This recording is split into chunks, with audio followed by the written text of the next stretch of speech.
The boarding pass trembles between the captain's fingers. Not from turbulence. Not from engine vibration. From the sudden, terrible understanding that she's made a mistake she can't take back. 3 minutes ago, she was certain. Absolutely certain. The woman in row 3 didn't belong in first class. The visual assessment was automatic: natural hair, charcoal suit, that particular composure that her mind registered as out of place before conscious thought could intervene. So she asked for credentials. Used her authority. Made the request that seemed so reasonable at the time. Now she's holding a document that changes everything. Director, Department of Transportation. International Aviation Oversight Division. The cabin watches. 17 witnesses to a confrontation that just inverted every assumption about power they boarded with. The silence is so complete she can hear her own heartbeat accelerating in her chest. The woman in row 3 hasn't moved. Hasn't changed expression. Just sits there with that same careful neutrality, waiting to see what the captain does next. And the captain, she understands now. Understands that this wasn't random. That her airline has been under investigation. That every interaction, every assumption, every moment of bias she thought was invisible was being documented by someone whose job is to make the invisible undeniable. She just challenged federal oversight.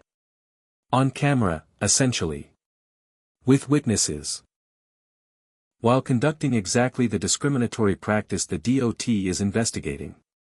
Her career might have just ended in first class, row 3, at 37,000 feet. Before we go further, I need you to ask yourself something uncomfortable. How many times have you made this same assumption? Not on an aircraft necessarily. But in a restaurant. A store. A meeting. That moment when you saw someone and your brain automatically calculated whether they belonged in that space, before you even knew their name, their credentials, their right to be there. How many times have you been the captain in this story? And here's the harder question: how many times have you been the witness? The person who saw it happening and said nothing because intervening felt awkward or risky or just too uncomfortable to navigate? This story is about what happens when assumption meets authority. When bias collides with the exact person empowered to document and dismantle it. When systems reveal themselves because someone finally has the credentials to make institutions listen. But it's also about you. About the choices you make when you witness discrimination. About whether you're willing to see what you've been trained to overlook. So stay with me. Because what happens next? In this first-class cabin, in this investigation, in this confrontation between assumption and evidence, might change how you see every space you enter. And if it makes you uncomfortable, good. That's exactly the point. Let me take you back to where this really begins. Not when the captain entered the cabin. Not when she made her assumption. But earlier, when the woman in row 3 boarded this flight knowing exactly what she was walking into. Knowing that her presence would be questioned. Knowing that her credentials would be challenged. Knowing that this observation would add one more documented incident to a pattern institutions love to deny. She boarded anyway. Carrying her black folder. Carrying her federal authority. Carrying the weight of every passenger who lacks the credentials to reverse these assumptions. This is her story. The captain's story.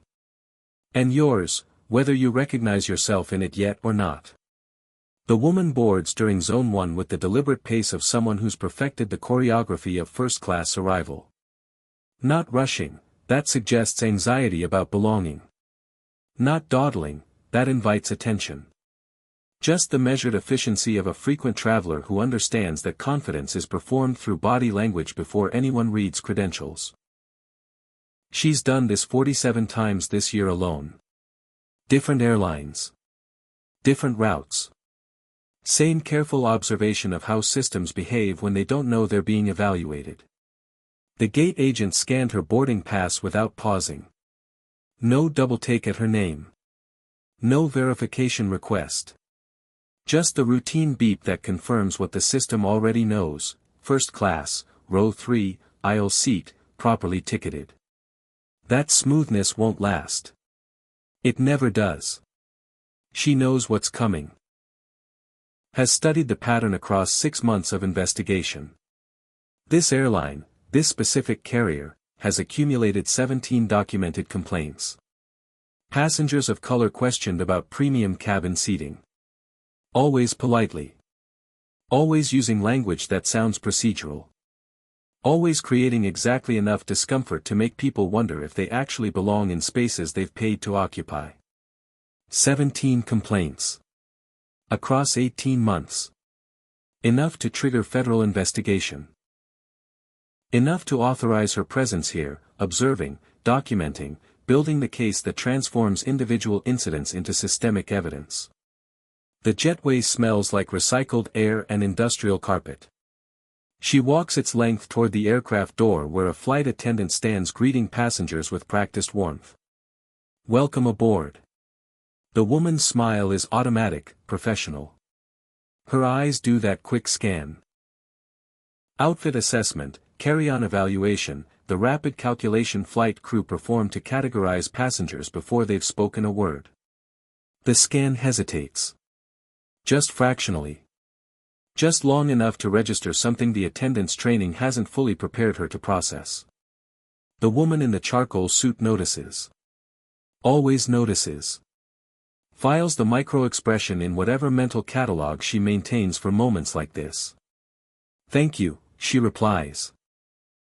Her voice is low, controlled, carrying no inflection that might be used as evidence of attitude or aggression later. Just polite acknowledgement delivered with minimum energy expenditure. She continues into the aircraft. First class reveals itself immediately, that shift in cabin width, in lighting quality, in the fundamental atmosphere that money purchases. 8 rows of premium seating. Leather that actually breathes instead of vinyl pretending. Space between seats measured in feet instead of inches. She locates row 3. Aisle seat. Her preferred position for observation. Clear sightlines forward and back. Easy exit if situations require rapid departure. Positioned where she can see crew interactions without appearing to scrutinize them. The overhead bin opened smoothly. She lifts her carry-on, regulation size, professional black, containing nothing that would raise questions during security screening. And settles it among the other bags already stowed. Her movements are practiced. Efficient. The physical vocabulary of someone who travels constantly and has eliminated all wasted motion. She slides into her seat. The leather accepts her weight with that particular give of premium upholstery. She adjusts position. Spine vertical against the seat back. Hands coming to rest on the slim black folder she withdrew from her bag before stowing it. The folder is unremarkable. No airline branding. No corporate logo. Just black material, actual leather, not synthetic, with embossed initials in the lower right corner. Small enough you'd miss them unless you were looking directly. DOT. Department of Transportation. The only external identification she carries of what she actually is. What authority she holds. What power waits inside this folder for the moment when assumptions need correcting. Around her, first class continues filling. A businessman settles across the aisle, already absorbed in his tablet before he's fully seated. Behind her, a couple navigates the complex choreography of shared armrests and coordinated reclining. 3 rows back, a woman boots up her laptop with the focused intensity of someone who plans to work through the flight. The woman in row 3 observes without appearing to observe. It's a skill she's developed over years of doing this work. How to track interactions peripherally while seeming focused elsewhere. How to catalog behavior without obvious scrutiny. How to become nearly invisible in spaces where her presence will inevitably be questioned. A flight attendant approaches. Different from the one at the door. Older. Senior crew based on the additional insignia on her uniform. Her nameplate reads Maria in serif font designed to suggest elegance. May I offer you water? Champagne. Maria's smile is professional but contains something else. Some additional layer of attention that suggests she's noticed something about the woman in row 3 that requires mental flagging. Water would be fine. Thank you. Maria nods. Retrieves crystal, actual crystal, not glass pretending, from her cart. Pours with the careful attention of someone who's internalized that spillage reflects poorly on service quality. Sets the glass on the console with practiced precision. But her eyes linger. Just half a second longer than strictly necessary. Performing some internal calculation about whether this passenger matches her expected profile for first-class occupancy. The woman notices. Of course she notices. This is exactly the data she's here to collect. The microaggressions that institutions deny because they're never dramatic enough to photograph, never explicit enough to litigate, never obvious enough to prove unless you're specifically trained to recognize them. She accepts the water without changing expression. Takes a single sip. Returns it to the console. Maria continues through the cabin. But something in her shoulders has changed. Some tension that wasn't present before. The woman catalogs this. We'll document it later in the preliminary notes that begin every observation report. Flight attendant displayed hesitation when providing standard service. Extended visual assessment beyond operational necessity. Subtle indication of passenger profiling. Not accusatory language. Not yet. Just factual description of observable behavior. The kind of documentation that survives legal review because it reports what happened without interpreting why. More passengers board. First class fills toward capacity. The energy shifts as the cabin approaches that critical threshold where boarding transitions from arrival to preparation. Where the focus moves from getting people seated to getting the aircraft closed and cleared for departure. The woman pulls a pen from her jacket pocket. Black. Government issue. The kind that writes consistently across temperature and pressure variations because it was designed for exactly these conditions. She opens the folder to the first blank page. At the top, she writes in precise script. Flight, redacted, observation commencement. Date, redacted. Carrier, redacted. Route, redacted. The redactions will remain until the investigation concludes. Standard protocol. You don't identify specific flights or carriers in preliminary documentation because premature disclosure compromises investigative integrity. But she knows which airline this is. Knows its history. Knows that 17 complaints over 18 months isn't coincidence, it's pattern. It's culture. It's the accumulated evidence that discrimination isn't individual failure but institutional practice. And she's here to confirm that. Or refute it, if the evidence contradicts the complaints. Her job isn't to prove bias exists. It's to document what actually happens when someone like her, credentialed, authorized, empowered, occupies spaces where assumptions suggest she doesn't belong. The evidence will speak for itself. It always does. She glances up. Scans the cabin with the trained observation of someone who's learned to read rooms the way pilots read instruments. The businessman across the aisle has paused his scrolling. His attention has shifted, subtly, but shifted, toward row 3. Toward her. He's wondering. She can see it in the slight crease between his eyebrows. The way his eyes flick from her face to her outfit to the folder on her lap. Performing his own assessment. His own calculation about whether she fits his internal model of who belongs in first class. She meets his gaze directly. Holds it for exactly 2 seconds. Not aggressive. Not challenging. Just acknowledgement that yes, she's aware he's looking. Yes, she's noticed his assessment. Yes, she's completely unbothered by his curiosity because she's been looked at this way her entire professional life. He looks away first. Returns to his tablet. But his neck has flushed slightly. The pink creeping up from his collar that signals embarrassment at being caught performing evaluation he didn't realize was visible.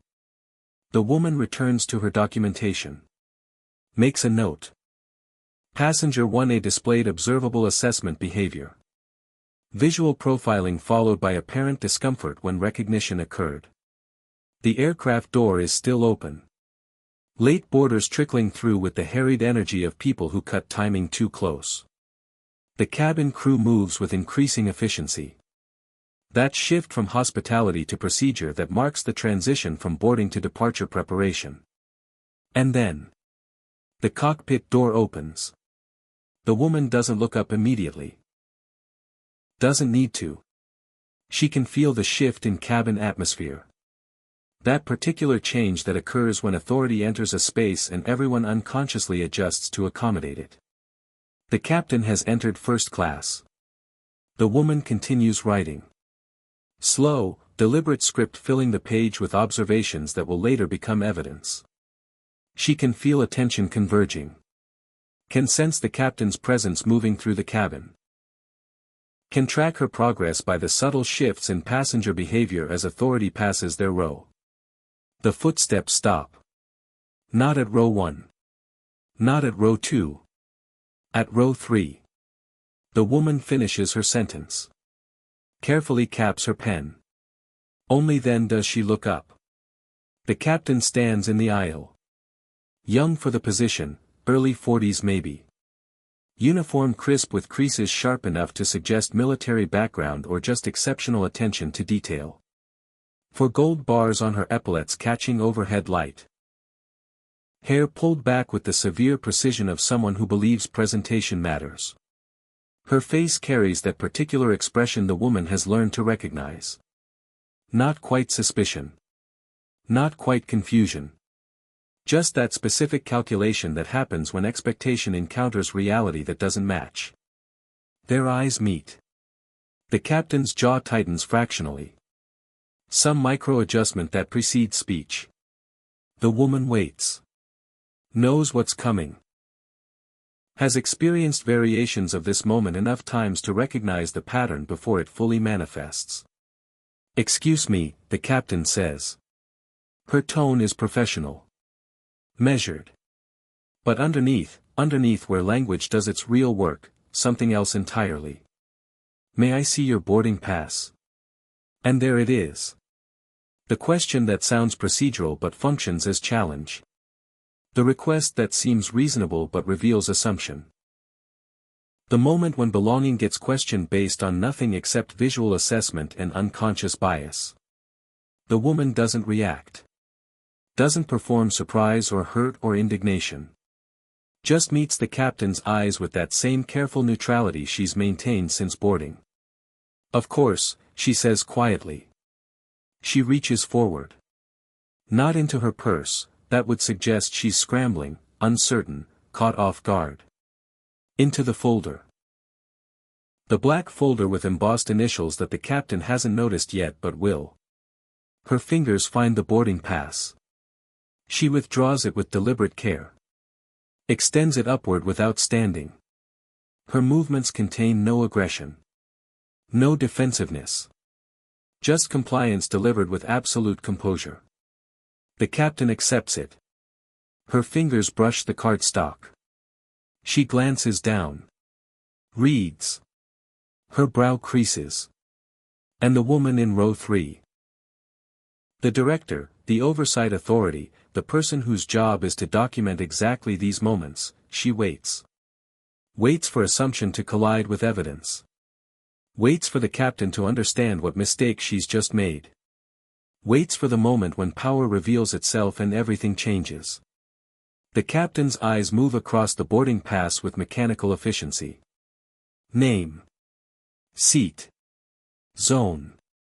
Confirmation code. Every detail confirms what the system already documented. First class, row 3, aisle seat, properly ticketed. Everything is correct.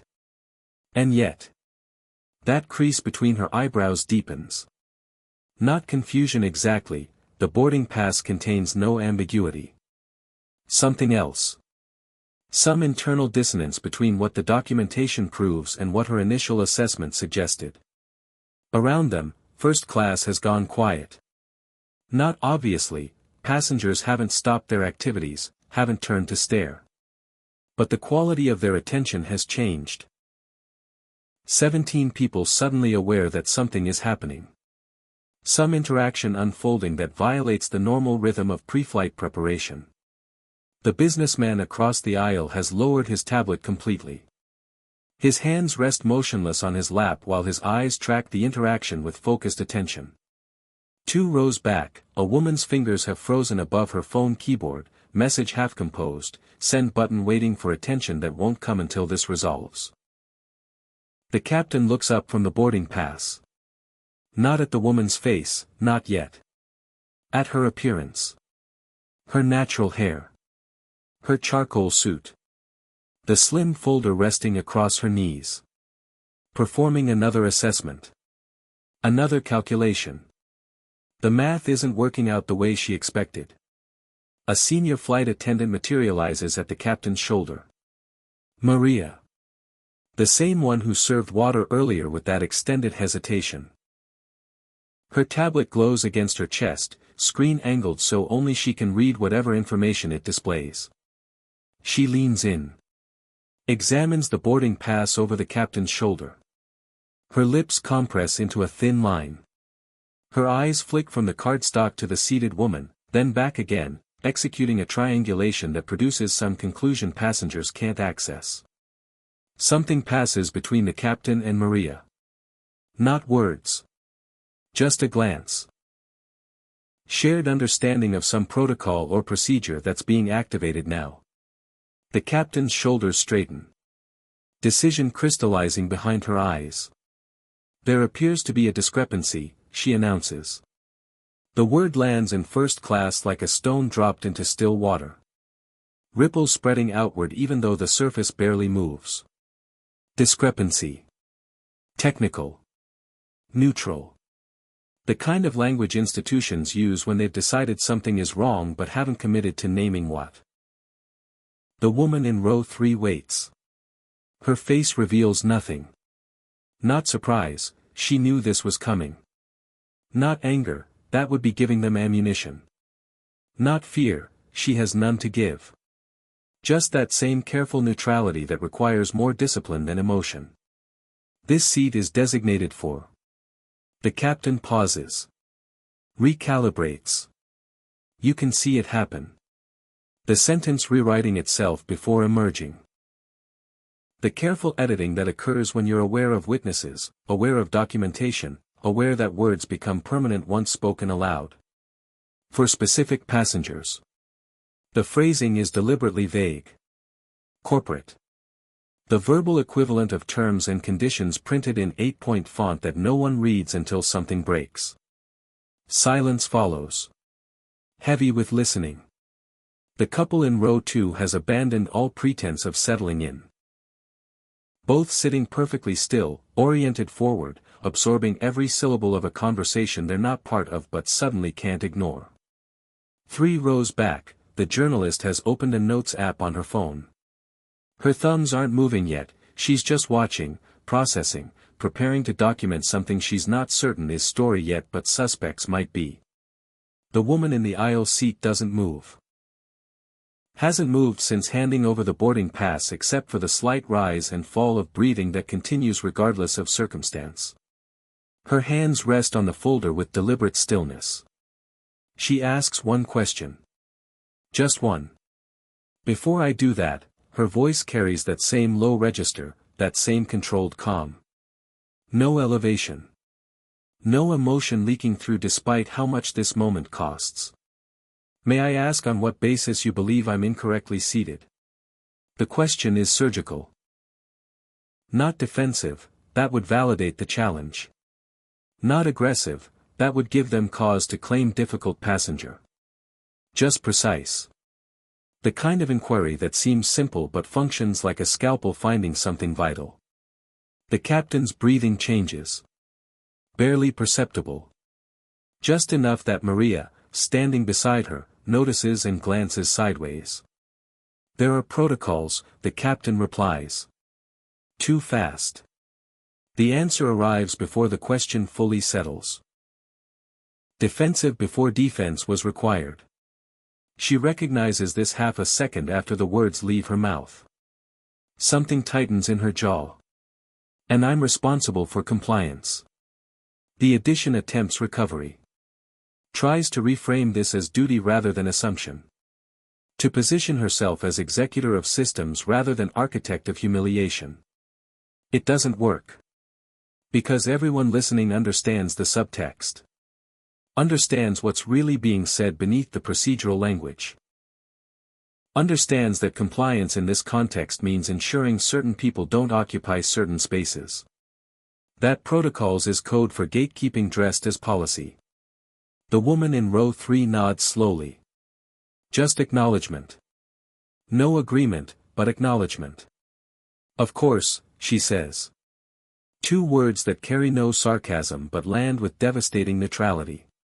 Just recognition that yes, compliance is important. Yes, responsibility matters. Yes, the captain believes she's following proper procedure. Then she adds, so am I. And everything shifts. Not dramatically. Not in any way that passengers unfamiliar with power dynamics would identify as significant. Just a subtle redistribution of authority.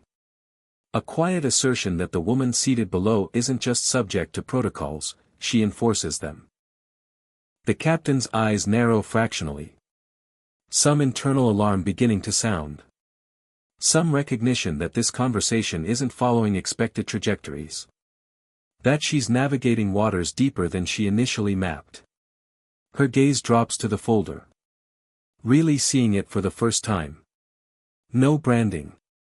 No corporate insignia. Just black material with something embossed in the lower right corner. Too small to read from standing height. Just the suggestion of letters.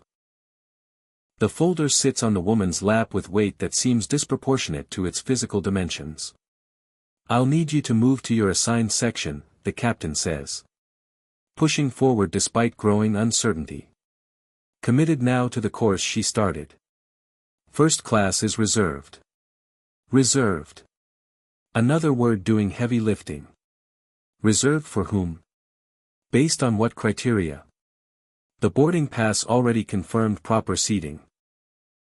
What additional reservation exists beyond valid ticket and proper assignment? But the captain doesn't clarify. Doesn't need to. Everyone listening understands the implication.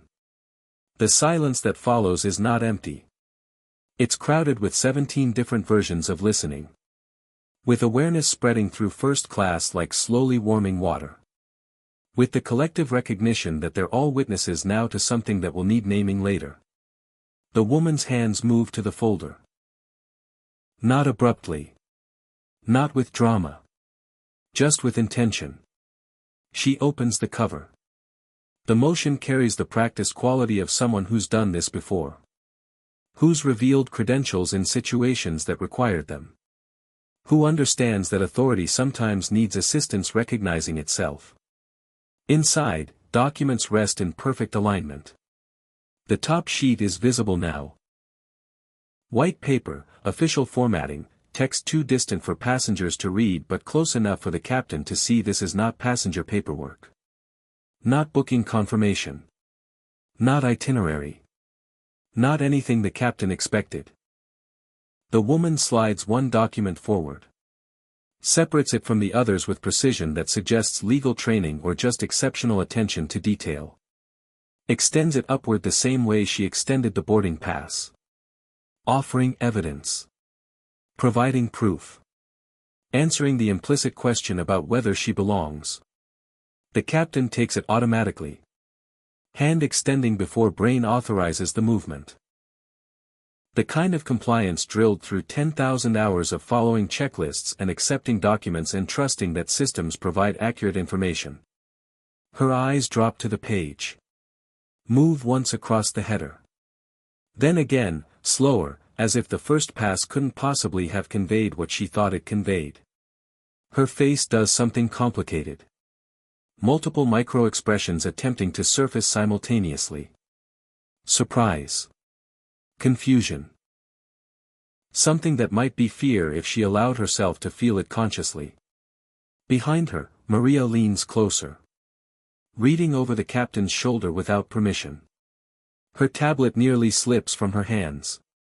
She catches it against her chest, but her face has already drained of color. The document is not flashy. No dramatic seals. No gold embossing. No flags or emblems designed to intimidate. Just authority. Printed plainly on heavyweight paper with formatting that suggests government rather than corporation. Black text. Official letterhead. A title that changes everything. Director, Department of Transportation. International Aviation Oversight Division. The cabin shifts. Not physically, the aircraft hasn't moved, still grounded, still connected to the jetway. But something fundamental about the space reconfigures itself.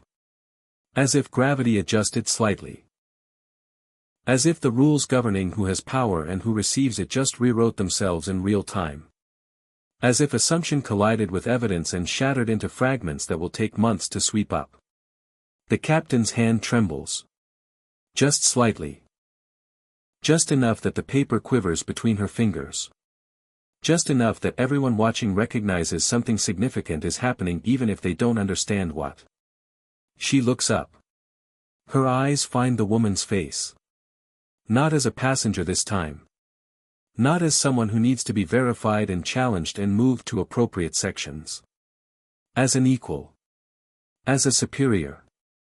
As the exact person whose job is to document these interactions and transform them into evidence that institutions can't dismiss. The woman in row 3 sits perfectly still. Watching the captain process. Watching assumption crumble. Watching authority realize it just challenged greater authority. Watching the moment when someone accustomed to command discovers they've completely misread the hierarchy they thought they understood. I see, the captain says quietly. 2 words. Barely audible. The verbal equivalent of surrender. And the woman in row 3. The director, the oversight authority, the person who's been waiting for this exact moment, she nods once. Just acknowledgement. Just confirmation that yes, the captain sees now. Yes, understanding has arrived. Yes, everything has changed. The captain's breathing has changed. Shallow now. Rapid. The kind of respiratory adjustment that occurs when the nervous system recognizes threat even if conscious thought hasn't fully processed danger's nature. She's still holding the document. Can't seem to release it. Her fingers grip the heavyweight paper while her mind races through calculations. Damage assessment. Consequence projection. The rapid mathematics of someone realizing their career might have just fundamentally altered in ways they can't predict. Around them, first class remains suspended in that strange attentive silence. Passengers have abandoned their settling-in routines. No one's checking phones. No one's adjusting seats. Everyone's frozen in whatever position they occupied when the captain's face changed. When the document revealed something that transformed casual observation into riveted attention. The woman in row 3 lets the moment breathe. Doesn't rush to fill silence. Doesn't offer explanations or reassurances or any of the emotional labor people in her position are often expected to provide. Just sits. Waits. Allows the captain to sit inside the consequences of her assumptions long enough that those consequences become permanent installations in memory. This is strategy, not cruelty. This is the deliberate choice to let discomfort teach what comfort never could. Maria, the senior flight attendant still standing behind the captain, shifts her weight. The movement draws attention. She's looking at the document too, though the captain's hands block most of the text. But the letterhead is visible. The title is visible. And Maria's face suggests she understands implications the captain is only beginning to calculate. She takes a step back. Physical distance as psychological retreat. creating separation between herself and the situation unfolding. Already beginning to position herself as witness rather than participant, even though she was part of this from the moment she served water with that extended hesitation. The businessman across the aisle has given up all pretense of disinterest. His tablet rests dark against his lap. His eyes move between the captain and the seated woman with the focused attention of someone watching a chess match where he's only just realized which player is winning, and by how much. 2 rows back, the couple has leaned into each other. Whispering. Brief, urgent exchanges that their body language suggests are variations of "Did you see that? And do you understand what's happening? And should we be witnessing this?" 3 rows back, the journalist's thumbs are moving now. Notes app filling with observations typed in sentence fragments that prioritize speed over grammar. She doesn't know exactly what she's witnessing yet, but her professional instincts recognize significance. Recognize that something is happening that will matter later, even if its full meaning remains unclear. The captain finally speaks. "I see," she says again. As if repeating the words might help her process what they acknowledge. Then, "I apologize." The apology arrives quiet. Not theatrical. Not the loud performance of contrition designed to rehabilitate reputation in front of witnesses. Just simple, accurate acknowledgement of error. There was an assumption made. Passive voice. The woman notices this immediately. An assumption was made, not "I made an assumption." The linguistic retreat of someone trying to distribute responsibility across systems rather than accepting it personally. The woman's expression doesn't change. But she hears what the captain is doing. Here's the grammar that attempts to obscure agency. Here's the institutional training that teaches people to hide behind passive construction when active voice would require ownership. "Yes," she replies simply. "There was." Not, "You made an assumption." Not, "You profiled me." Not, "You discriminated based on appearance." Just confirmation. Just agreement that yes, an assumption occurred. Yes, that assumption was wrong. Yes, everyone present witnessed it. The rest remains unspoken. But the unspoken parts carry as much weight as what's said aloud. Another pause. Heavier this time. The kind of silence that suggests everyone's waiting for something more to happen. Some escalation or resolution that will release the tension accumulating in the cabin.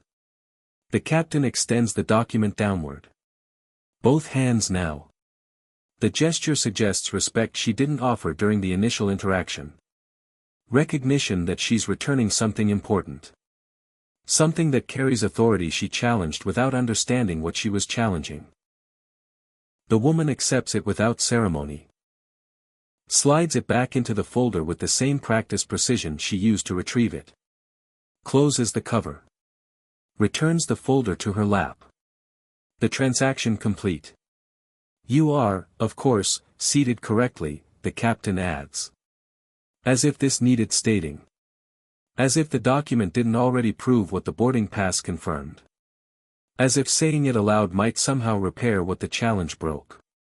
The woman nods once. "I appreciate your acknowledgement." Her tone remains neutral. No warmth. No coldness. Just professional recognition that an apology was offered and is being received. Not accepted, that would suggest forgiveness, and forgiveness isn't what this moment requires. Just acknowledged. Just documented in whatever mental record she's maintaining for the report she'll write later. Then she adds something that shifts everything again. No further action is required. 6 words.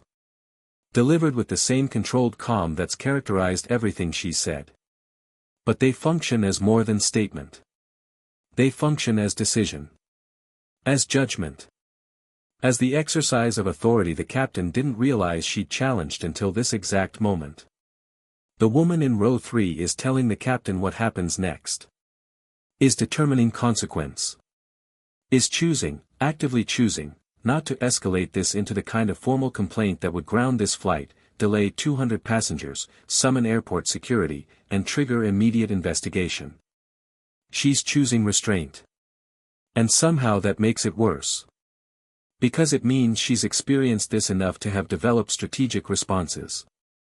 Because it means this interaction, shocking to the captain, disturbing to witnesses, barely registers as noteworthy to someone who navigates these assumptions regularly.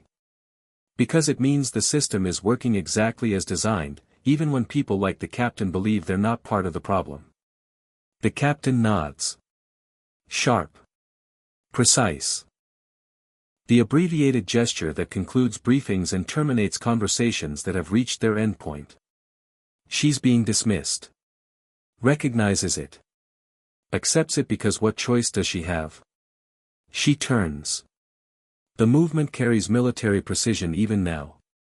Shoulders square. Spine straight.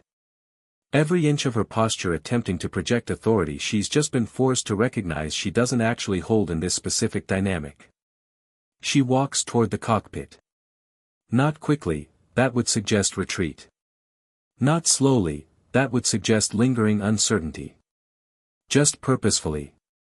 Each step placed with attention because she knows 17 pairs of eyes track her movement and every gesture will be interpreted. Maria watches her go. Then looks back at the woman in row 3. Her expression contains something complex. Recognition maybe. Or solidarity.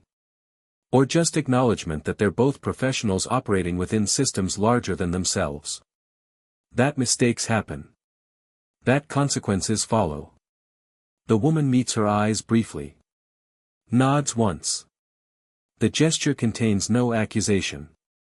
No forgiveness either. Just recognition that Maria stood witness. That she said nothing. That silence enabled what happened even if she didn't cause it directly. Maria understands. Her face shows it. She'll carry this moment forward into whatever comes next. We'll think about it during the flight. We'll probably document it through internal reporting channels that may or may not produce any institutional response. But she'll remember. That's what matters. She'll remember the moment she watched discrimination happen and said nothing. And maybe, next time will be different. She turns. Resumes her pre-flight duties with movements that seem subtly altered. More careful. More considered. Someone who's suddenly aware that every interaction might be observed by someone whose job is to notice exactly how people are treated. Around the cabin, passengers resettle. The tension begins draining slowly. She opens the folder to a clean page. Uncaps her pen. Begins writing in that same precise script. Captain Rodriguez, identification confirmed via nameplate, approached passenger 3A without operational cause. Requested boarding pass despite system confirmation of proper ticketing. Challenge issued using procedural language that masked profiling behavior. She pauses. Adds. Assumption based on visual assessment. No other passengers in first class subjected to similar verification. Pattern consistent with complaints prompting this observation. Her handwriting remains steady. Clinical. The emotional distance necessary for documentation that will survive legal review and institutional pushback. This is the work. Not dramatic confrontation. Not public shaming. Not viral videos that destroy lives while producing no structural reform. Just documentation. Accumulation. The patient gathering of evidence that institutions can't dismiss because it arrives in their own language, following their own procedures, backed by their own authority. The aircraft door seals with that familiar pneumatic hiss. Final. The sound that marks transition from boarding to departure. From ground to sky. From assumption to consequence. The woman in row 3 continues writing. Building the case. Adding this incident to the accumulating evidence. One interaction at a time. One document at a time. One flight at a time. The work continues. In the cockpit, the captain's composure fractures the moment the door seals behind her. Not completely, pilots are trained against complete collapse. But the professional facade that sustained her through the confrontation develops cracks. Hairline fractures spreading through the armor she's worn for 12 years of commercial aviation. She drops into the left seat with less grace than usual. Her hands find the control yoke automatically, gripping it the way drowning people grip anything solid. The first officer, already running through pre-flight checks, glances over. He notices immediately the tension in her shoulders. The way her breathing hasn't settled into its normal rhythm. The slight tremor in her hands that she's trying to suppress through pressure against the yoke. "Everything okay?" he asks carefully. "Fine," she replies automatically. The lie is too obvious. They've flown together enough that he recognizes when she's operating at full capacity versus when something's pulling her focus. Right now, something is definitely pulling her focus. He considers pushing. Decides against it. Cockpit protocol prioritizes professional boundaries. You don't invite emotional disclosure at ground level when you'll need absolute focus at 37,000 feet. You trust that whatever's happening, your colleague will manage it without compromising safety. But he's curious. He saw her enter first class for the final cabin inspection. Saw her return 6 minutes later with an expression he couldn't parse. Something shifted during those 6 minutes. Something that transformed her from confident authority to this more contained, more careful version currently occupying the left seat. The captain forces herself to release the yoke. To begin the pre-flight procedures that don't care about her emotional state. Fuel levels. System checks. Weather review. The liturgy of preparation that proceeds regardless of what just happened in first class. Her mind keeps replaying the moment. The folder opening. The document emerging. That specific instant when her eyes registered the letterhead and her entire understanding of the situation inverted. Director, Department of Transportation. She didn't know federal oversight conducted surprise observations. But of course they do. Of course the best way to evaluate actual behavior is to appear where you're not expected, as who you're not expected to be. Of course the systems she thought operated invisibly are actually being documented by people whose job is to make the invisible undeniable. And she just challenged federal authority. Demanded credentials from someone whose credentials give her power to ground entire airlines. Questioned the right of oversight to occupy space oversight is specifically authorized to observe. Did everything except state explicitly what they both knew she was thinking. The thought makes her nauseous. She reaches for the water bottle secured in the cup holder. Takes a long drink. The hydration does nothing for the sick feeling in her stomach but at least gives her something to focus on besides spiraling anxiety. What happens now? Will the director file formal complaint? Launch investigation? Is this interaction already being documented in some report that will surface during her next performance review, if she has a next performance review? If she still has a career? Or will nothing happen? That possibility is almost worse. The uncertainty. The not knowing. The spending every remaining flight of her career wondering if that moment in first class is waiting in some file somewhere, ready to resurface at the worst possible time. Towers giving us clearance in 8 minutes, the first officer says. Pulling her back toward operational focus. Toward the work that needs doing regardless of personal crisis. She nods. Forces herself into the procedures. Call. Response. Confirmation. The practiced rhythm that functions even when everything internal protests. But her hands still tremble slightly. In first class, the aftermath continues settling. Service resumes. Maria moves through the cabin with her cart, offering hot towels rolled into precise cylinders. She approaches each passenger with care that seems heightened. More attentive. As if every gesture might be evaluated against standards she only just became aware of. When she reaches row 3, she hesitates. "Ma'am, may I offer you anything? Water? Perhaps champagne?" We have an excellent Bollinger if you'd. Water is fine, the woman interrupts gently. Thank you. Maria nods. Retrieves a fresh glass. Pours with even more attention than before. Sets it on the console with extraordinary care. The base connects with wood veneer without sound. She lingers. Just a moment.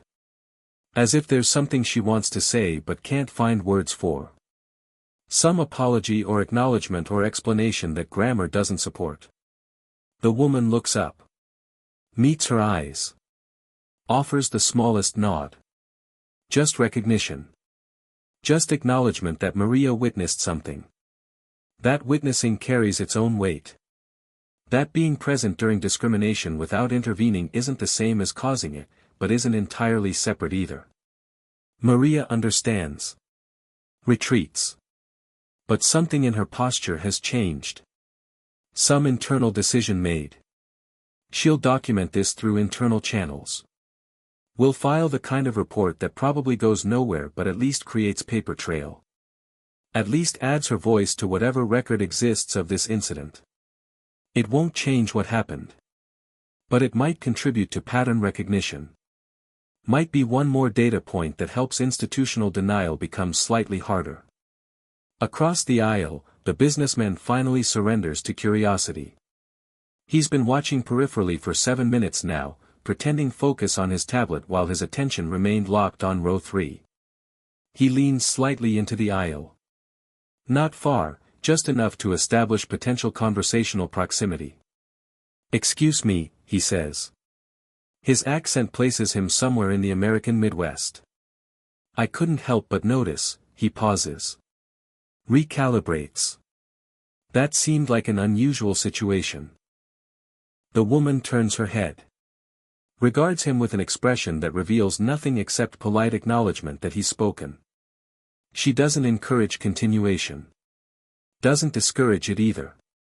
Just waits. He interprets her silence as permission.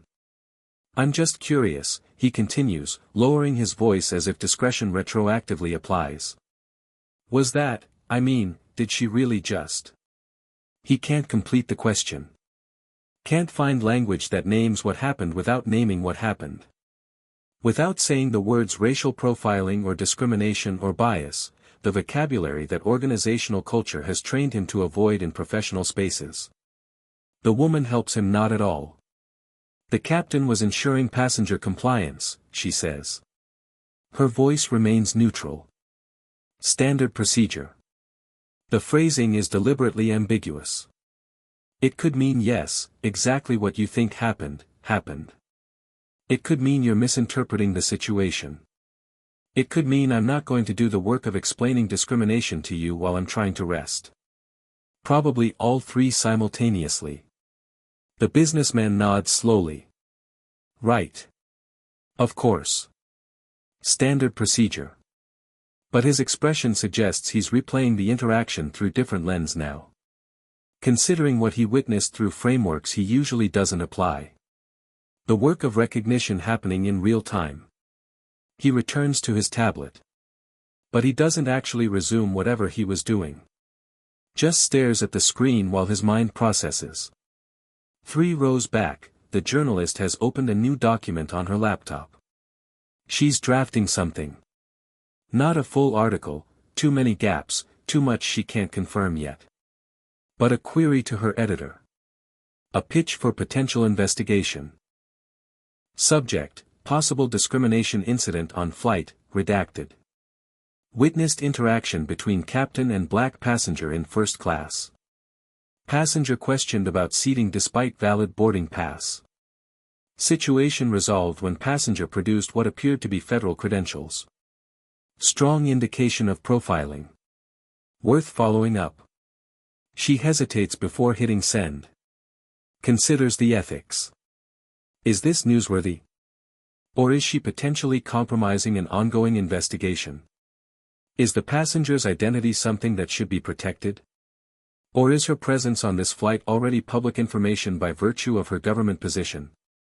She decides to send the query. Let her editor make the call about newsworthiness and ethical boundaries. That's above her pay grade. The response comes within 2 minutes. This could be significant. Do not approach the passenger directly. See if you can identify her discreetly. If she's really DOT, there might be broader investigation. Pursue carefully. The journalist reads this twice. Then begins researching on her phone. Searches for DOT Director Aviation Oversight. Department of Transportation Discrimination Investigation. Federal Aviation Compliance Observers. She finds several possible matches. Women in relevant positions. But most photos are professional headshots that make confirmation difficult. She can't exactly walk up to row 3 and start comparing faces to Google Images. She'll have to be patient. See if the woman reveals anything else during the flight. See if there's a way to confirm identity without being intrusive or compromising whatever process is underway. The story exists. She just has to find it without destroying it in the process of discovery. The aircraft begins moving. That first roll forward as pushback clears them from the gate. The cabin tilts slightly as the tug maneuvers them into position. Outside, ground crew perform their choreographed movements, marshalling, signaling, confirming clearance through gestures that mean something to pilots but read as semaphore to everyone else. The woman in row 3 closes her folder. Slides it into the seat pocket in front of her. Her preliminary documentation is complete. The interaction is recorded. The evidence is gathered. Everything that needed capturing in the moment has been captured. The rest will come later. The detailed report. The analysis. The contextualization within broader pattern. The recommendations for institutional response. All the bureaucratic machinery that transforms observed incident into actionable evidence. But for now, the observation phase continues. Because the captain's challenge wasn't the only thing worth documenting. The aftermath matters too. How crew responds. How passengers react. How the entire system adjusts, or doesn't, to having been exposed. She settles back into her seat. Eyes forward. Face composed. But her peripheral vision remains active. Tracking. Cataloging. The work never really stops when you're conducting observation. You're always watching. Always noticing. Always filing away details that might matter later. The aircraft turns onto the taxiway. Begins its slow roll toward the runway. The captain's voice emerges from overhead speakers, not her, the first officer, handling the PA while she focuses on departure procedures. Ladies and gentlemen, we've been cleared for departure. Flight attendants, please prepare the cabin for takeoff. The announcement is routine. Professional. Revealing nothing of what happened 10 minutes ago. Revealing nothing of the crisis unfolding in the cockpit where the captain is trying to maintain operational focus while her career potentially unravels. Systems continue functioning even when individuals within them are breaking. Maria makes her final pass through first class. Checking seatbelts. Confirming tray tables. The practiced efficiency of someone who's done this thousands of times. But her eyes linger on row 3 longer than operational necessity requires. She's wondering. The woman can see it. Maria's wondering what happens next. What report will be filed? What consequences will follow? Whether this interaction will disappear into bureaucratic machinery or emerge as catalyst for change. The woman offers no answers. No reassurance. No indication of what she plans to document or recommend. Just that same neutral expression that reveals nothing. Because Maria doesn't need answers right now. She needs uncertainty. Needs to sit with the discomfort of not knowing. Needs to feel the weight of having witnessed discrimination and said nothing while it happened. That discomfort is part of the learning process. Part of what transforms passive witness into active ally. You can't shortcut past discomfort. You have to sit in it long enough that it changes you. The aircraft reaches the runway. Pauses. The engines spool up, that building roar that passengers feel in their sternum before they consciously hear it. The whole airframe vibrates with contained power waiting for release. Then, acceleration. The kind that presses everyone back into seats. The kind that makes the world outside blur into abstraction. Concrete becomes gray smear, becomes nothing as the aircraft rotates and wheels leave Earth. Liftoff. The woman feels it in her inner ear. That fractional instant when physics shifts. When metal that should fall begins flying. She's crossed this threshold thousands of times. It never quite becomes routine. Around her, first class experiences the same ascent. But the cabin feels different now. Changed by what everyone witnessed. By the interaction that exposed assumptions most passengers carry without examining them. The silence carries new weight. Discomfort mixed with awareness. The vague sense that they've all participated in something significant even if they can't articulate what. And the woman, the director, the observer, the authority they didn't recognize until she revealed herself, she sits exactly as before. Spine straight. Hands composed. Face neutral. But behind her eyes, documentation continues forming. Mental notes becoming written reports, becoming data points, becoming evidence. This flight is already part of something larger.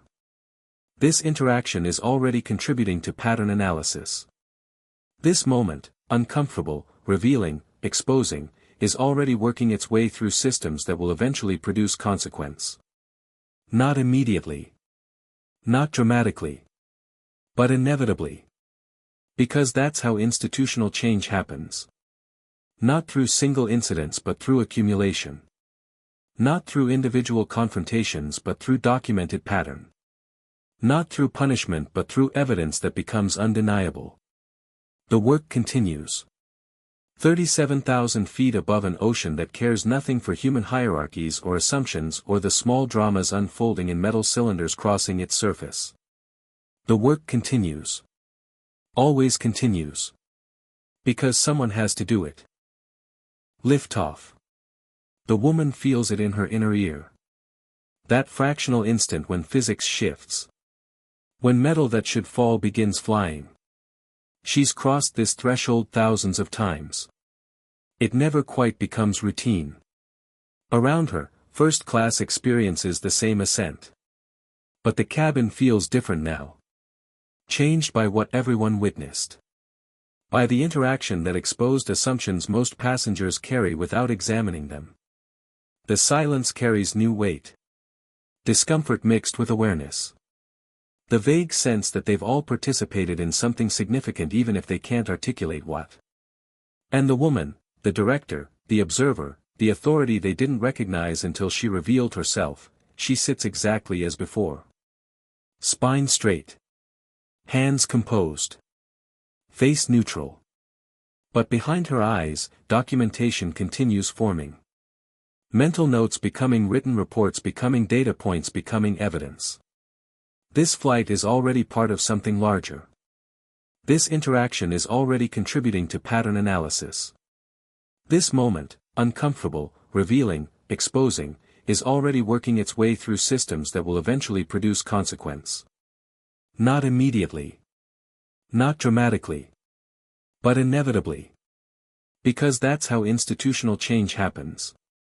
Not through single incidents but through accumulation. Not through individual confrontations but through documented pattern. Not through punishment but through evidence that becomes undeniable. The work continues. 37,000 feet above an ocean that cares nothing for human hierarchies or assumptions or the small dramas unfolding in metal cylinders crossing its surface. The work continues. Always continues. Because someone has to do it. 20 minutes into the flight, the seatbelt sign chimes off. That familiar double tone that signals transition from departure to cruise. Passengers shift. Stretch. Retrieve devices now permitted again. Begin settling into whatever version of comfort exists at altitude. The captain has regained some operational composure. Not emotional equilibrium, that remains fractured, but enough functional control to fly the aircraft competently. Muscle memory carries her through procedures while her mind continues processing implications. The first officer has taken active control, giving her space to manage whatever internal crisis she's navigating. Professional courtesy. The kind of support that happens wordlessly between crew members who understand that everyone has moments when focus becomes difficult. But the cockpit feels smaller than usual. Confined. As if the walls have contracted slightly. As if the space itself recognizes that something fundamental has shifted in the last 30 minutes. The captain's hands rest on her lap now. Not gripping anything. Just open. Empty. She stares through the windscreen at sky that offers no answers. Clear air. Unlimited visibility. Nothing but blue extending in every direction. Her mind keeps circling back to the folder. To that moment when authority revealed itself. To the specific instant when she understood, really understood. That the woman she challenged held power to affect not just her career but her entire airline's operating authority. Director. Department of Transportation. The title carries weight she's only beginning to calculate. This isn't corporate executive or consultant or even airline inspector. This is federal oversight. Regulatory authority. The kind of position that determines which carriers remain certified and which face sanctions. And she, Captain Rodriguez, just gave that authority exactly the evidence it was probably looking for. Documented discrimination.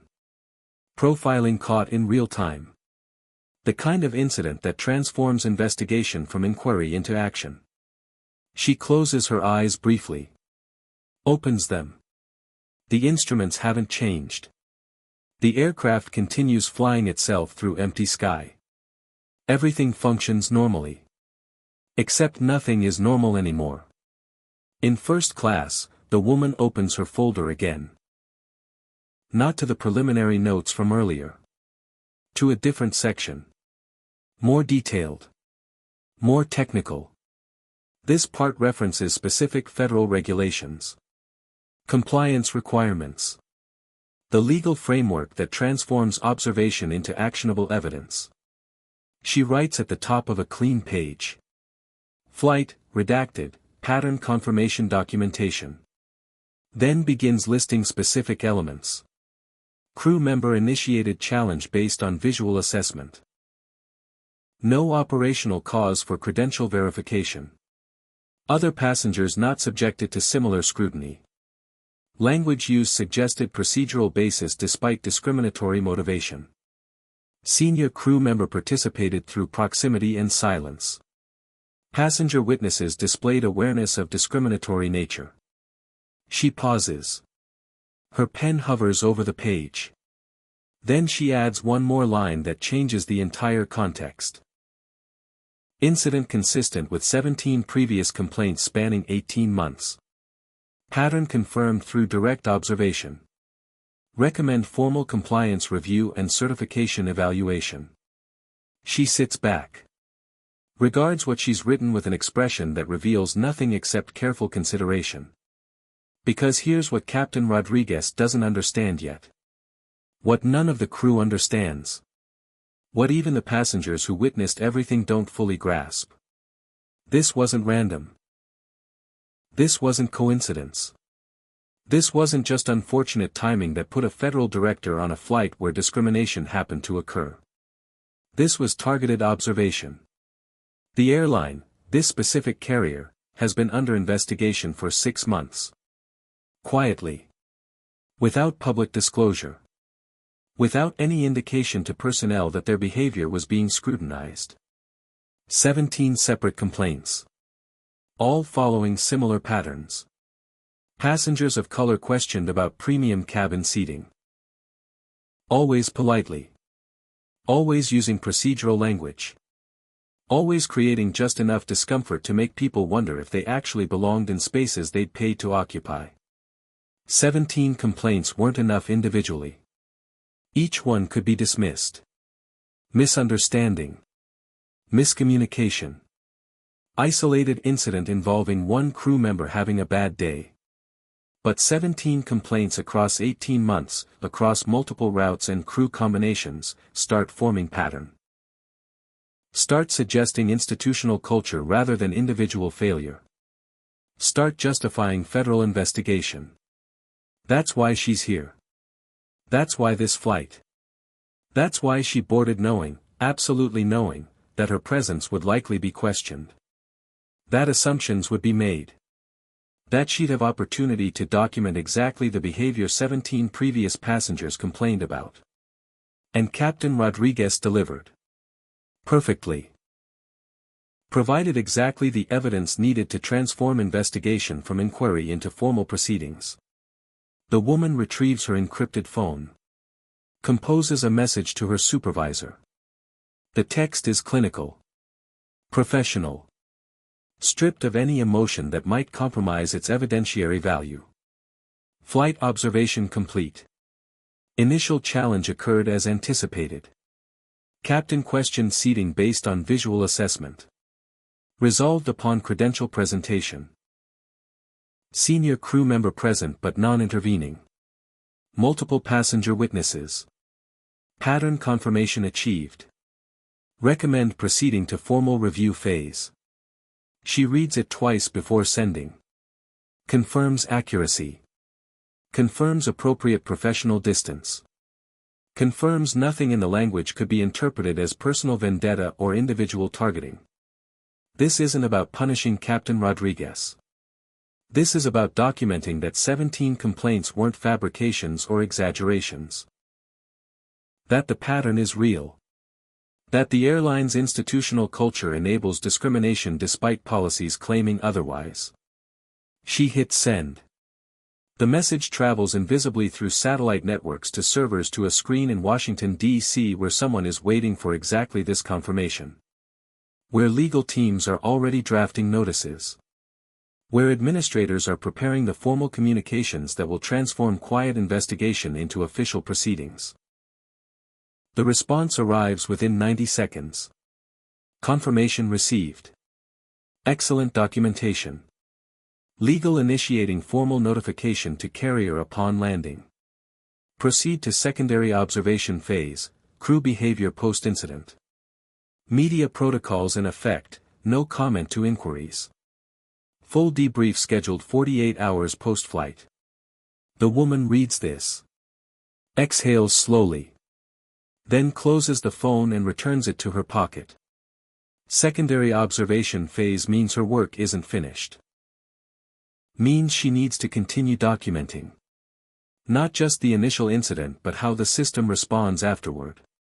How crew adjusts their behavior. Whether the captain's challenge creates any ripple effects in subsequent service. She reopens her folder to a new page. Begins fresh notes. Post-incident observation, service delivery analysis. Around her, first class has settled into its cruising rhythm. Passengers working. Sleeping. Watching entertainment. The ordinary activities of long-haul flight. But underneath the ordinary surface, something has shifted. Maria approaches with the meal service cart. Her movements are careful. Deliberate. Every gesture seems considered in ways that suggest heightened awareness. Ma'am, we're beginning meal service. May I confirm your selection? You requested the filet mignon. Yes, thank you. Maria nods. Prepares the meal with extraordinary attention. Arranges everything precisely on the tray. Sets it before the woman with care that seems almost ceremonial. Please let me know if there's anything at all, you need. The emphasis on anything carries subtext. This isn't just service protocol. This is attempt at repair. At demonstrating through elevated attention that the earlier incident isn't reflective of how she wishes to provide service. The woman notices. Documents it mentally. This response pattern matters too. How crew members adjust after witnessing or participating in discrimination. Whether discomfort produces learning or just better concealment. Thank you, she says simply. Maria retreats.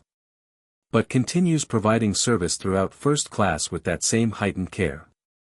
More attentive to everyone now. More careful about assumptions. As if the incident in row 3 created awareness that extends beyond that specific interaction. The woman eats efficiently.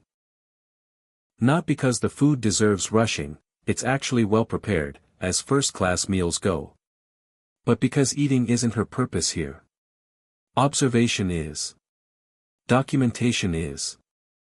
Building the case that will eventually produce systemic change. Across the aisle, the businessman has been watching peripherally. He's given up pretending otherwise. Now he's just openly curious, though he's trying to maintain some discretion about his attention. Finally, he speaks again. Quieter this time. More genuine. "I want to apologize," he says. The woman looks over. Waits. For earlier. For being curious in a way that probably made you do more emotional labor. For, he pauses. For probably making assumptions myself. Before what happened with the captain. It's an honest admission. More honest than most people manage. Recognition that he, too, performed assessment. That he, too, participated in the culture that produces incidents like what they all witnessed. The woman regards him steadily. Thank you for saying that. She doesn't absolve him. Doesn't offer easy forgiveness. Just acknowledges the apology without pretending it erases anything. He nods. Seems to understand that this is all she's offering. Returns to his own space. But something in his posture suggests the exchange mattered. That recognition happened. That maybe he'll think differently about assumptions he carries into future spaces. Small change. Incremental. But change nonetheless. The flight continues. Hours passing in that strange way time functions at altitude. Compressed and extended simultaneously. The woman works through her documentation. Filling pages with observations. Recording service interactions.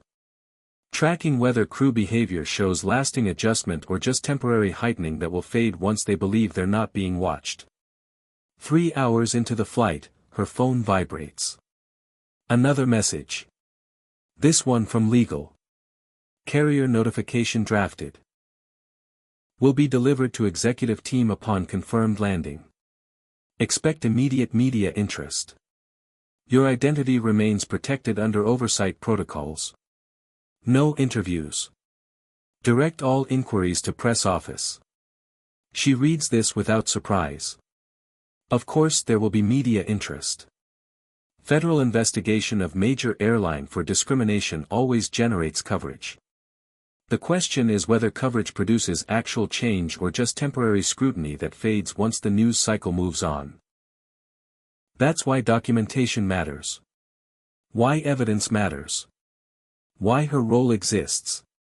To ensure that institutional response isn't just PR management but actual policy reform.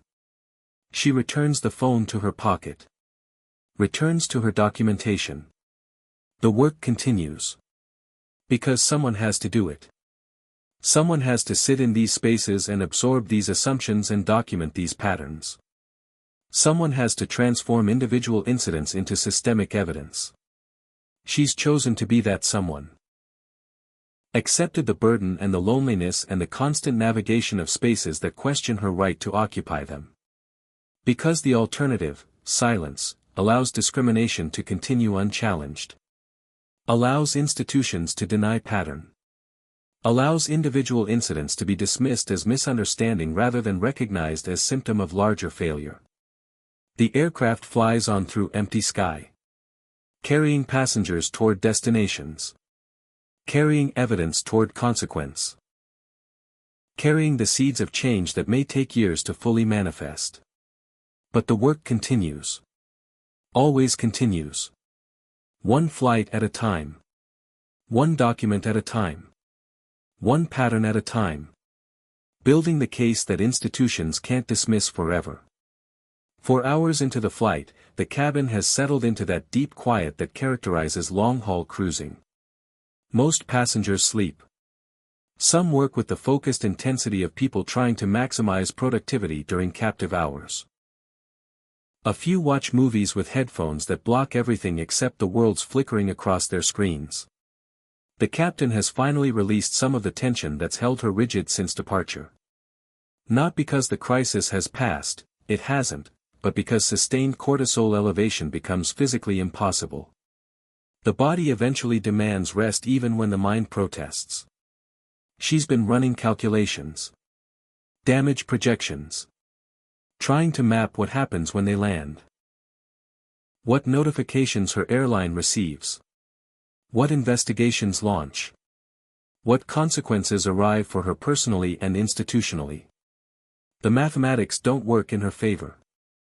The first officer has maintained professional distance while staying alert to her state.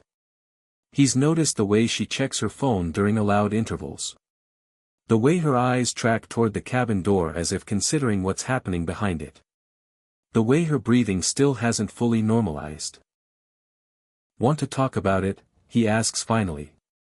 Breaking the silence they've maintained for hours. She considers deflecting. Maintaining the professional boundary that keeps cockpit conversation focused on operations. But something in her needs to speak this aloud. To hear her own words describe what happened and whether they sound as damning outside her head as they do inside. I challenged a passenger during boarding, she says carefully. Asked for her boarding pass without cause. He waits. Recognizing there's more.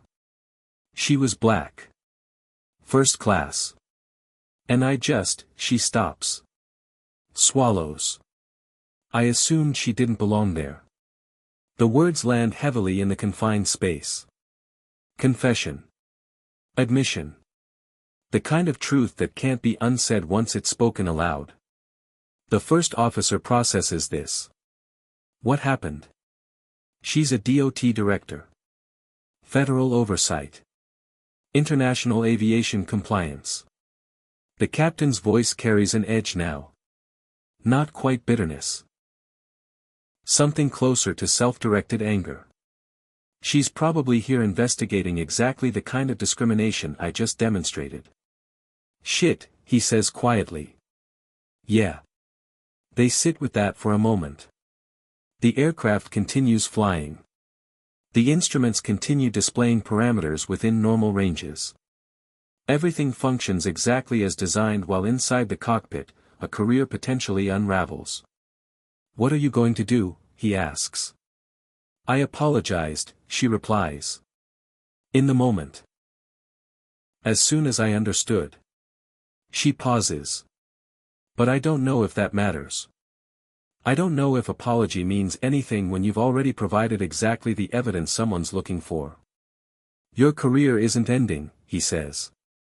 Though his voice lacks conviction. Maybe it should. The words surprise her. But once they're out, she recognizes their truth. If I can do exactly what I've been trained not to do, if I can challenge someone's right to be somewhere based purely on how they look. Maybe I shouldn't be in command. That's not, he stops. Reconsiders. You made a mistake. A serious one. But recognizing it matters. Learning from it matters. Does it? Her voice cracks slightly. I still made the assumption. Still questioned her right to occupy space she'd paid for. The recognition doesn't unmake that. No, he agrees. But it's the starting point for doing better. She nods. Wants to believe that. Wants to accept that one mistake, however significant, doesn't define her entire career. That growth is possible even after failure this fundamental. But doubt gnaws at her. Because if she could make this assumption, if her training, her education, her genuinely held belief in equality couldn't prevent this moment, what else is she capable of? What other biases hide in her blind spots, waiting to surface when she believes she's being objective? The questions don't have comfortable answers. In first class, The woman closes her folder again. She's completed the detailed documentation. Everything that needed recording has been recorded. The preliminary report is drafted. The evidence is assembled. Now comes the harder part. The waiting. The allowing systems to process what she's documented. The trusting that institutional machinery will produce some version of accountability even though she knows how resistant systems are to acknowledging their own failures. Maria approaches with coffee service. Decaf at this hour. The airline's recognition that caffeine 6 hours into a night flight defeats the purpose of trying to sleep. May I offer you coffee, ma'am? Or perhaps tea? Coffee would be fine. Thank you. Maria pours with that same heightened attention. Sets the cup down with care. Then hesitates. There's something in her posture. Some internal debate about whether to speak. The woman waits. Doesn't rush or discourage. Just creates space for whatever Maria needs to say. I want to apologize, Maria says quietly. For earlier. For standing there when the captain, she stops. Starts again. I should have said something. Should have intervened. But I didn't. The admission costs her something. You can hear it in her voice. The shame of recognizing complicity through silence. You weren't responsible for her actions, the woman says. But then adds, though you are responsible for your own. Maria nods. I know. And I'm going to file an internal report. About what I witnessed. About what I should have done differently. She pauses. I don't know if it will matter. But I need to do it anyway. It matters, the woman replies. Not always in ways that are immediately visible. But it contributes to pattern documentation. It becomes part of the evidence that institutions can't dismiss. Maria's face shows relief. As if she needed permission for this small act of integrity. As if witnessing discrimination and remaining silent had created weight she's been carrying since boarding. Thank you, she says. Then returns to her service cart, continuing through first class with posture that seems subtly straighter. The woman sips her coffee. Thinks about Maria's choice. About how change happens through accumulation of individual decisions to acknowledge rather than ignore. To document rather than dismiss. To accept responsibility even when accepting it feels uncomfortable. Small acts. Individual choices. They accumulate. They build. They eventually produce the critical mass that makes institutional denial impossible. That's what she's counting on. That's what this entire investigation depends on. Not dramatic confrontations or public shamings or viral moments that generate outrage without producing reform.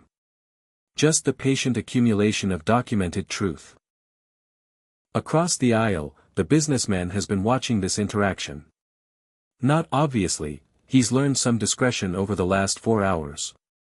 But watching nonetheless. After Maria leaves, he leans slightly into the aisle again. Can I ask you something?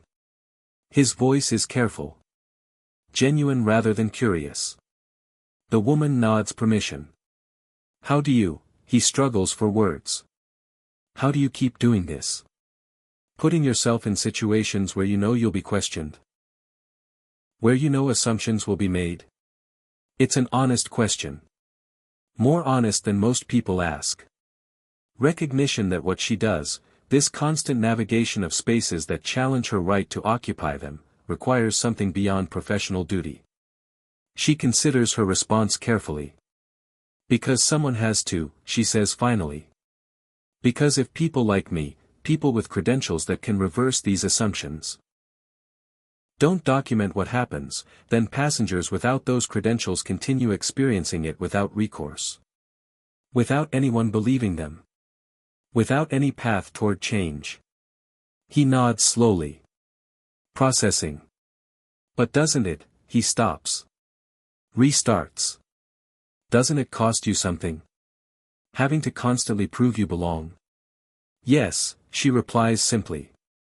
It costs me a great deal. She doesn't elaborate. Doesn't detail the emotional labor of maintaining composure through constant challenge. Doesn't explain the weight of carrying not just her own experiences but the burden of documenting patterns for everyone who's experienced similar treatment. Doesn't need to. He can see it in her face. In the careful control that never quite relaxes. In the discipline required to transform personal harm into professional documentation. For what it's worth, he says quietly, I'm sorry. That you have to do this work. That systems are built in ways that require people like you to constantly prove your right to exist in spaces you've paid to occupy. The apology is imperfect. Doesn't change anything. But it's offered with genuine recognition rather than performative allyship. Thank you, she says. Your recognition matters. Not because it absolves anything. But because awareness is where change starts. He nods. Returns to his space. But something has shifted in him. You can see it. Some internal recalibration. Some recognition that he's participated in systems, maybe not as obviously as the captain, but participated nonetheless, that need changing. The flight continues. The woman returns to her coffee. To her thoughts. To the weight of work that never quite ends because systems never quite stop producing the patterns she's charged with documenting. Reflective moment, natural CTA integration. And maybe that's what this story is really about. Not just what happened to one woman on one flight. But about all of us. About the choices we make when we witness something wrong. About whether we speak or stay silent. About whether we participate in change or just observe it from comfortable distance. Because here's the uncomfortable truth, most of us have been in that cabin. Maybe not literally, but metaphorically. We've seen someone questioned about whether they belong. We've watched assumptions play out in restaurants, stores, meetings, spaces where belonging gets determined by appearance rather than right. And what did we do? Did we speak? Did we intervene? Or did we look away because intervening felt awkward, risky, uncomfortable? I don't ask that to shame you. I ask because recognition is where change starts. Because understanding our own role in systems, even when that role is just witness, matters. If this story is making you think about your own character, your own values, your own choices in moments like these, that's exactly what it should do. That discomfort is important. That recognition is valuable. And if this story resonates with you, if you believe stories like this need to be told more often, I'd invite you to show that support. A like tells me this matters to you. A subscription tells me you want more stories that challenge comfortable assumptions. A comment about what you would have done in this situation, whether as the captain, as Maria, as the witness across the aisle, that creates community around these difficult conversations. These stories survive only when people who feel something choose to support them. Only when recognition becomes action. Only when discomfort transforms into decision to do better. So if you're feeling something right now, sit with that. Honor it.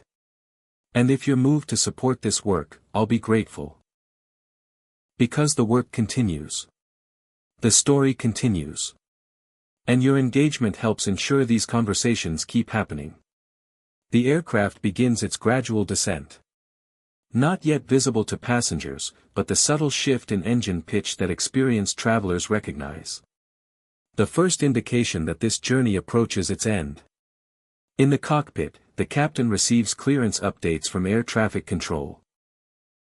Her voice responding with professional precision that masks everything turbulent underneath. She's approaching landing. Approaching whatever waits on the ground. Approaching consequence. In first class, the woman reopens her folder one final time. Adds concluding notes to her observation. Documents the post-incident service adjustments. Records Maria's apology and internal reporting decision. Captures the subtle shifts in passenger awareness. The complete picture. The full pattern. The evidence that will become report that will become investigation that will, eventually, hopefully, become change. She closes the folder. Returns it to her bag. The documentation phase is complete. Now comes the aftermath. The part where evidence becomes action. Where observation becomes consequence. Where pattern becomes undeniable. The captain doesn't know this yet. Won't know until landing. Won't understand until her airline receives formal notification that 6 months of investigation has produced findings that require response. But she will. Soon. Very soon. The aircraft continues its descent. Carrying passengers toward destinations. Carrying evidence toward accountability. Carrying the seeds of change that may take years to fully manifest but begin the moment documentation becomes official. The work continues. Always continues.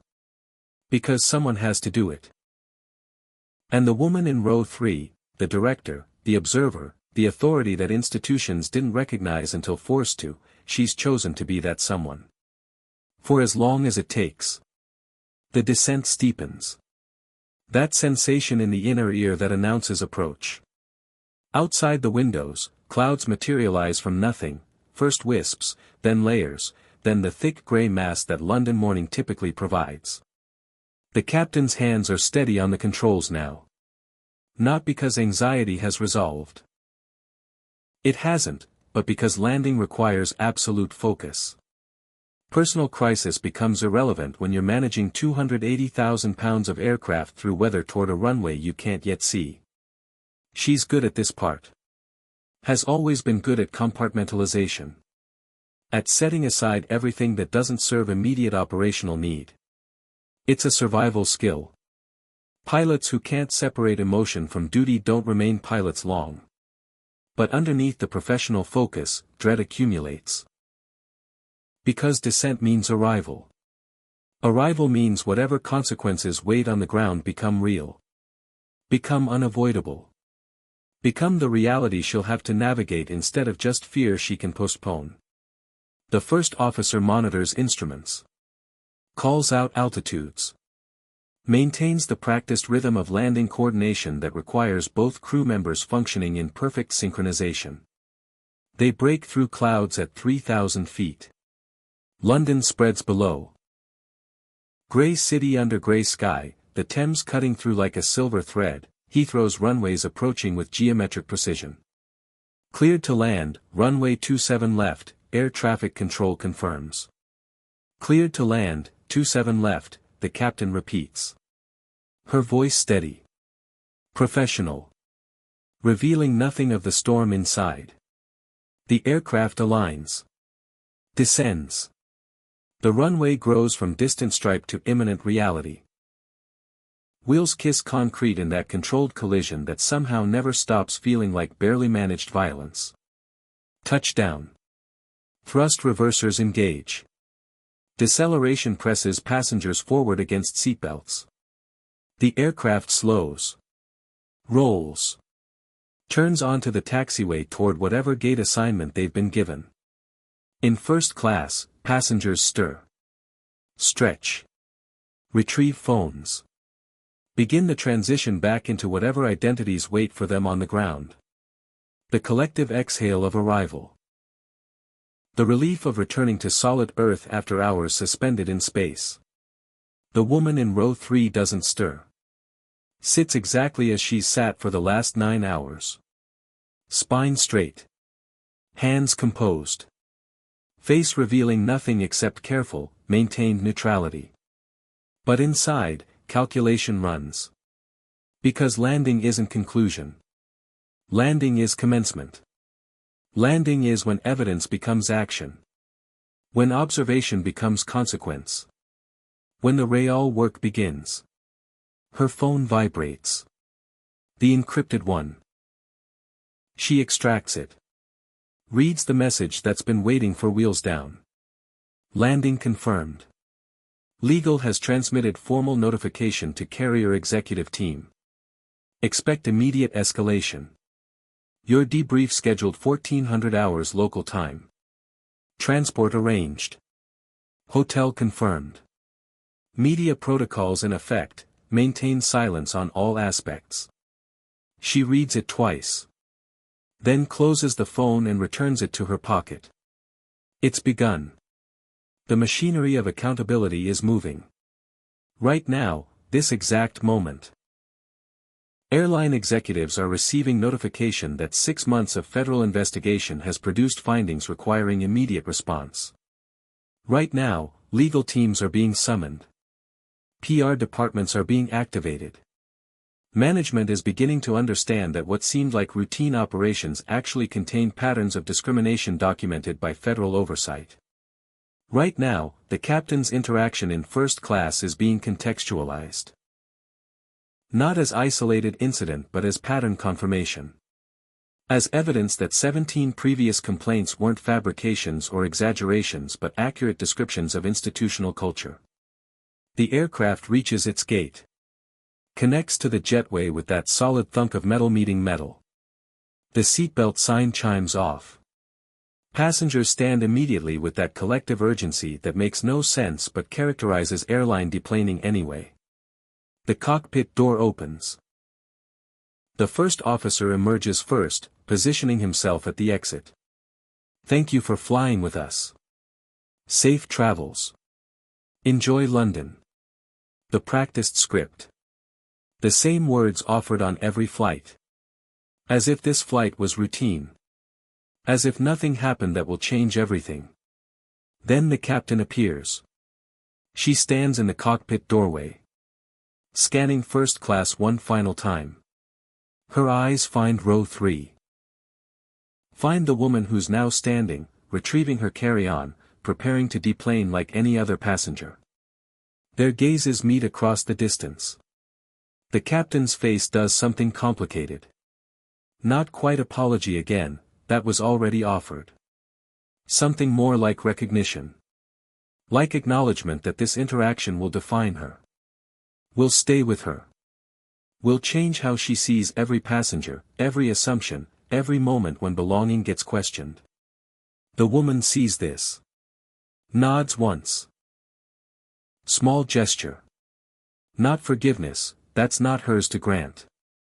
Just acknowledgement. Just recognition that the captain understands something she didn't understand 9 hours ago.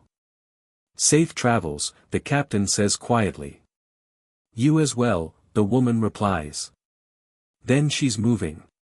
Joining the deplaning flow. Passing the captain without additional exchange. Everything that needed saying has been said. Everything else is consequence waiting to unfold through official channels. She walks through the jetway. Into the terminal. Into the massive space of Heathrow arrivals where thousands of journeys converge and disperse simultaneously.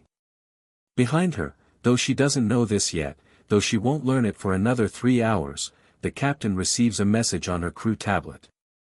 Official communication. The kind that requires immediate acknowledgement. Captain Rodriguez, report to Chief Pilot's office immediately upon crew facility arrival. Matter requires urgent discussion. Do not delay. She reads it. Reads it again. Her hands begin trembling. Because urgent summons from the chief pilot means something significant. Means someone noticed something. Means consequences are arriving faster than she anticipated.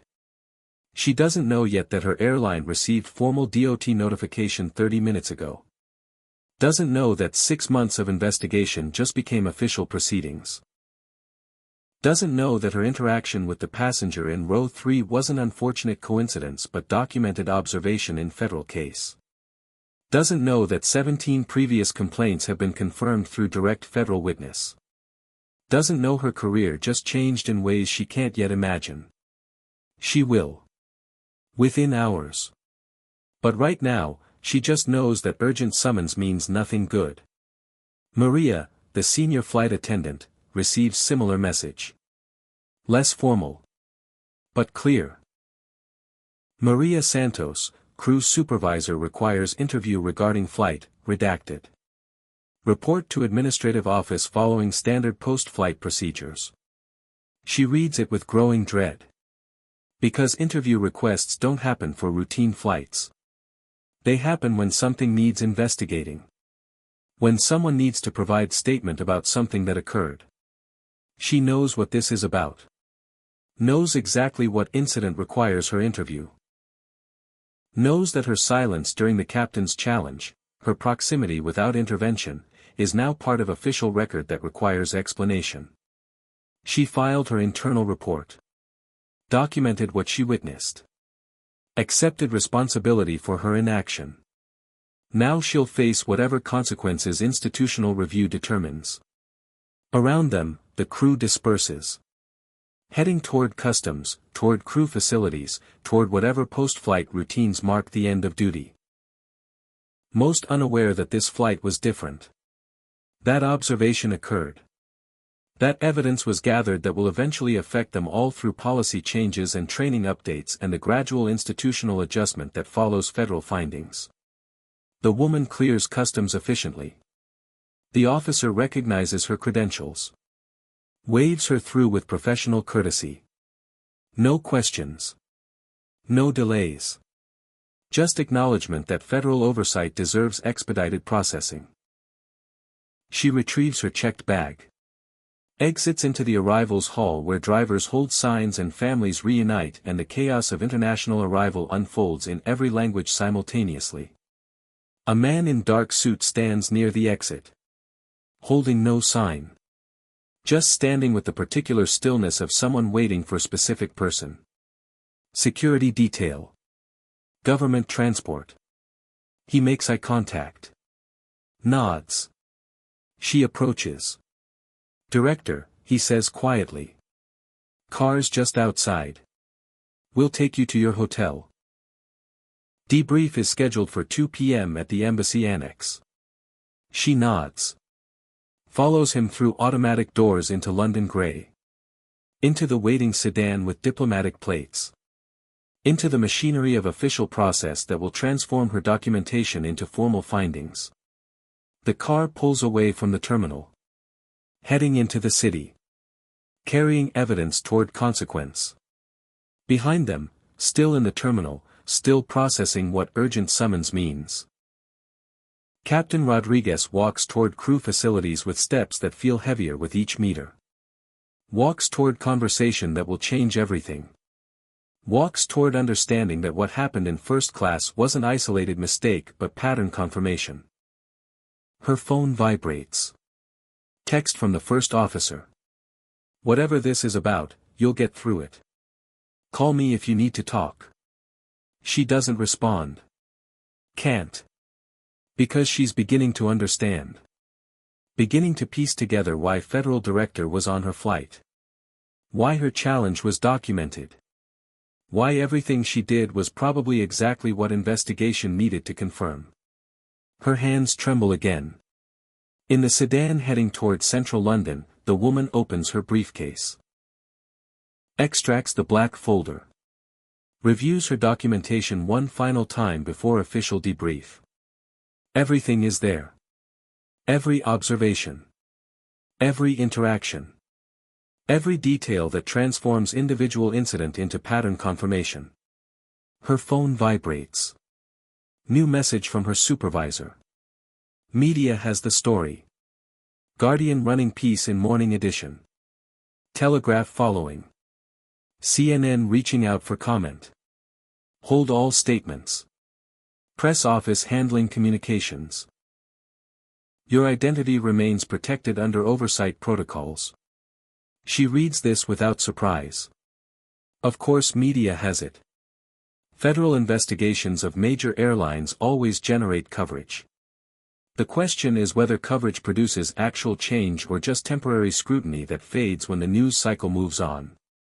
Then another message. This one marked urgent. Investigation findings exceed initial scope. Recommend expanding to full compliance audit. Pattern suggests systemic failure across multiple operational areas. Your observation provided critical confirmation. Well done. She closes the phone. Looks out the window at London passing by. Gray city under gray sky. Millions of people moving through their days unaware that institutional accountability is unfolding. That patterns are being named. That systems are being forced to confront failures they've denied. The work continues. Always continues. But something has shifted. The investigation isn't just about 17 complaints anymore. It's expanding. Growing. Becoming something larger. And her observation, her willingness to board that flight knowing she'd be challenged, knowing assumptions would be made, knowing she'd have to reveal credentials to reverse power dynamics, that provided the confirmation needed to justify expansion. The captain's challenge wasn't just one incident. It was the final piece of evidence. The documented proof that pattern was real. That institutional culture enabled discrimination despite policies claiming otherwise. And now consequences come. Not just for the captain. For the entire airline. For systems that allowed this to continue. For culture that trained crew members to make these assumptions and passengers to accept them. The car continues through London morning. Toward hotel. Toward debrief. Toward the next phase of work that never quite ends. But for the first time in 6 months of investigation, the woman allows herself to feel something like satisfaction. Not triumph. Not vindication. Just recognition that the work is producing results. That documentation is becoming accountability. That pattern is becoming undeniable. Small victory. Incremental progress. But victory nonetheless. The work continues. As it always does. As it always must. But today it produced something more than observation. Today it produced consequence. The hotel room overlooks Hyde Park. Gray morning light filters through windows that face east toward the city center. The woman stands at the glass, coffee in hand, watching London wake beneath clouds that promise rain without quite delivering it. She's been awake since 5 a.m. Not by choice. Her body hasn't adjusted to the time zone shift. Probably won't, given she's only here for 48 hours before the next observation. The next flight. The next documentation of patterns that institutions love to deny. Her phone rests on the desk behind her. It's been vibrating intermittently since 6 a.m. Messages from colleagues. Updates from legal.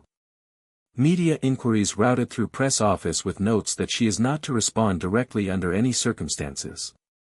She ignores them all. The debrief isn't until 2 p.m. Until then, she has space. Rare space. Time to process what she observed. What she documented. What consequences are now unfolding because she chose to board that flight and allow assumptions to be made. There's no satisfaction in this moment. No sense of victory or accomplishment. Just exhaustion. The particular weariness that comes from absorbing discrimination professionally. From maintaining composure through challenge. From transforming personal harm into documentation that serves purposes larger than individual vindication. People think this work is empowering. Think that having credentials that can reverse assumptions somehow makes the assumptions less harmful. Think that authority provides armor against bias. They're wrong. Authority provides tools. Documentation capabilities. Institutional backing. The power to transform incident into evidence. But it doesn't make the assumptions hurt less. Doesn't prevent the small erosion that happens each time someone questions your right to occupy space you've paid for. Doesn't stop the accumulation of moments that whisper you don't belong here until that whisper becomes roar you carry everywhere. She sips coffee that's gone lukewarm. Sets it aside. Returns to the desk where her laptop waits. She has 3 hours before debrief. 3 hours to complete the formal report that will become official record of what she observed. She opens a new document. Types the header. Department of Transportation. Office of Aviation Consumer Protection. Compliance Observation Report. Classified, official use only. Then begins writing. Not the emotional version. Not the personal account of what it felt like to be challenged. Not the narrative that centers her experience and her hurt and her response. The clinical version. The one that will survive legal review. The one that transforms observation into evidence that institutions can't dismiss. On, date redacted, this observer boarded flight, number redacted. Operated by, carrier redacted, as part of ongoing investigation into consumer complaints regarding discriminatory passenger treatment. The language is dry. Deliberately dry. Because emotion compromises evidentiary value. Because institutions dismiss passionate accounts as biased. Because the only documentation that produces accountability is documentation that speaks their language. So she writes their language. Even though it costs her something to reduce harm to statistics. Even though clinical distance requires pretending she wasn't the person harmed. Even though professional objectivity means erasing her own humanity from the record. This is the work. This is what it requires. This is the price of producing change that lasts. She writes for 90 minutes. Documents every observation. Every interaction. Every moment that contributes to pattern confirmation. The captain's challenge. Maria's silence. The passenger's witness. The post-incident service adjustments. All of it. Complete record. Nothing omitted. Nothing exaggerated. Just accurate description of what occurred and how it connects to 17 previous complaints that established pattern requiring investigation. When she finishes, the report is 12 pages. Single-spaced. Dense with detail. The kind of documentation that legal teams will review multiple times before determining it's suitable for official proceedings. She reads it through once. Checks for accuracy. For appropriate professional distance. For language that can't be challenged or dismissed. Then she saves it to encrypted drive and sends notification to her supervisor that preliminary report is complete and available for review. The response arrives within minutes. Excellent work. Legal reviewed your in-flight documentation last night. Everything holds. Carrier received formal notification at 7 o'clock local time their facility. Executive response expected within 48 hours. Captain Rodriguez and senior crew member Santos both interviewed this morning. Their statements confirm your observations. Pattern undeniable. She reads this 3 times. Captain Rodriguez and Maria were interviewed. This morning. Before they'd even had time to fully process what happened. Before they understood how their individual incident connected to larger investigation. She wonders what they said. Whether they defended their actions. Whether they attempted justification. Whether they accepted responsibility or retreated into institutional language that distributes blame without acknowledging it. She'll learn eventually. Their statements will become part of the official record. But right now, she just knows that documentation is complete. Evidence is gathered. Pattern is confirmed. Now comes the part where she decides what she wants to happen. Not what she can make happen. Her role doesn't include enforcement decisions. That belongs to administrators and legal teams and policy makers who work in buildings she rarely visits despite being part of their organization. But she can recommend. Can suggest. Can influence whether consequences focus on individual punishment or systemic reform. And here's where her personal values collide with institutional expectations. Institutional expectations suggest harsh consequences. Make examples. Terminate the captain's employment. Force the airline into expensive settlements. Generate media coverage that demonstrates federal oversight has teeth. That's what produces headlines. What satisfies public appetite for accountability. What feels like justice to people who've experienced similar treatment. But does it produce change? She's not certain it does. She's watched enough investigations conclude with individual terminations while institutional culture continues unchanged. Watched enough airlines sacrifice specific employees while maintaining practices that produce identical incidents months later. Individual punishment is easy. Systemic reform is hard. So she makes a decision. Types an additional section into her report. Recommendations. While individual accountability is appropriate, this observer recommends prioritizing systemic reform over punitive response. Pattern suggests institutional culture rather than individual failure. Recommend. 1. Mandatory retraining for all customer-facing personnel. 2. Revision of credential verification protocols to remove subjective triggers. 3. Implementation of bias reporting systems with protection against retaliation. 4. Quarterly compliance audits for 24-month period. 5. Individual remediation for Captain Rodriguez and F.A. Santos rather than termination. Rationale: termination removes individuals but leaves culture intact. Reform requires institutional change that survives personnel turnover. She pauses after writing this. Knows it will be controversial. Knows that advocacy groups will want harsher consequences. Knows that media will frame leniency as inadequate response. But she's not here to satisfy media appetite. She's here to produce change that lasts. The captain needs retraining. Supervision. Uncomfortable conversations about bias that will force genuine reckoning. Maria needs similar accountability for her silence. But they also need the opportunity to grow. To learn. To become the kind of professionals who interrupt discrimination rather than enable it. That won't happen if they're terminated. That happens through difficult, sustained institutional commitment to reform. She saves the additions. Sends update notification. The response is faster this time. Your recommendations noted. Will be discussed during administrative review. Prepare to defend this position during debrief. Some stakeholders will want harsher consequences. She expected this. Knows that choosing reform over punishment will require justification. But she's prepared for that. Has been thinking about it for 6 months. Has watched enough investigations conclude with termination that produces no lasting change. Her phone vibrates again. Different message. From someone whose identity isn't immediately clear from the contact name. This is Captain Rodriguez. I obtained your contact through official channels.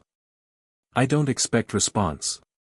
But I needed to say, I'm sorry. Not just for the incident but for everything it represents. For the assumptions I carried. For the harm I caused. For participating in systems I didn't recognize until you forced me to see them. I'm in remediation now. Retraining. It's uncomfortable work. But I'm doing it. I'm committed to it.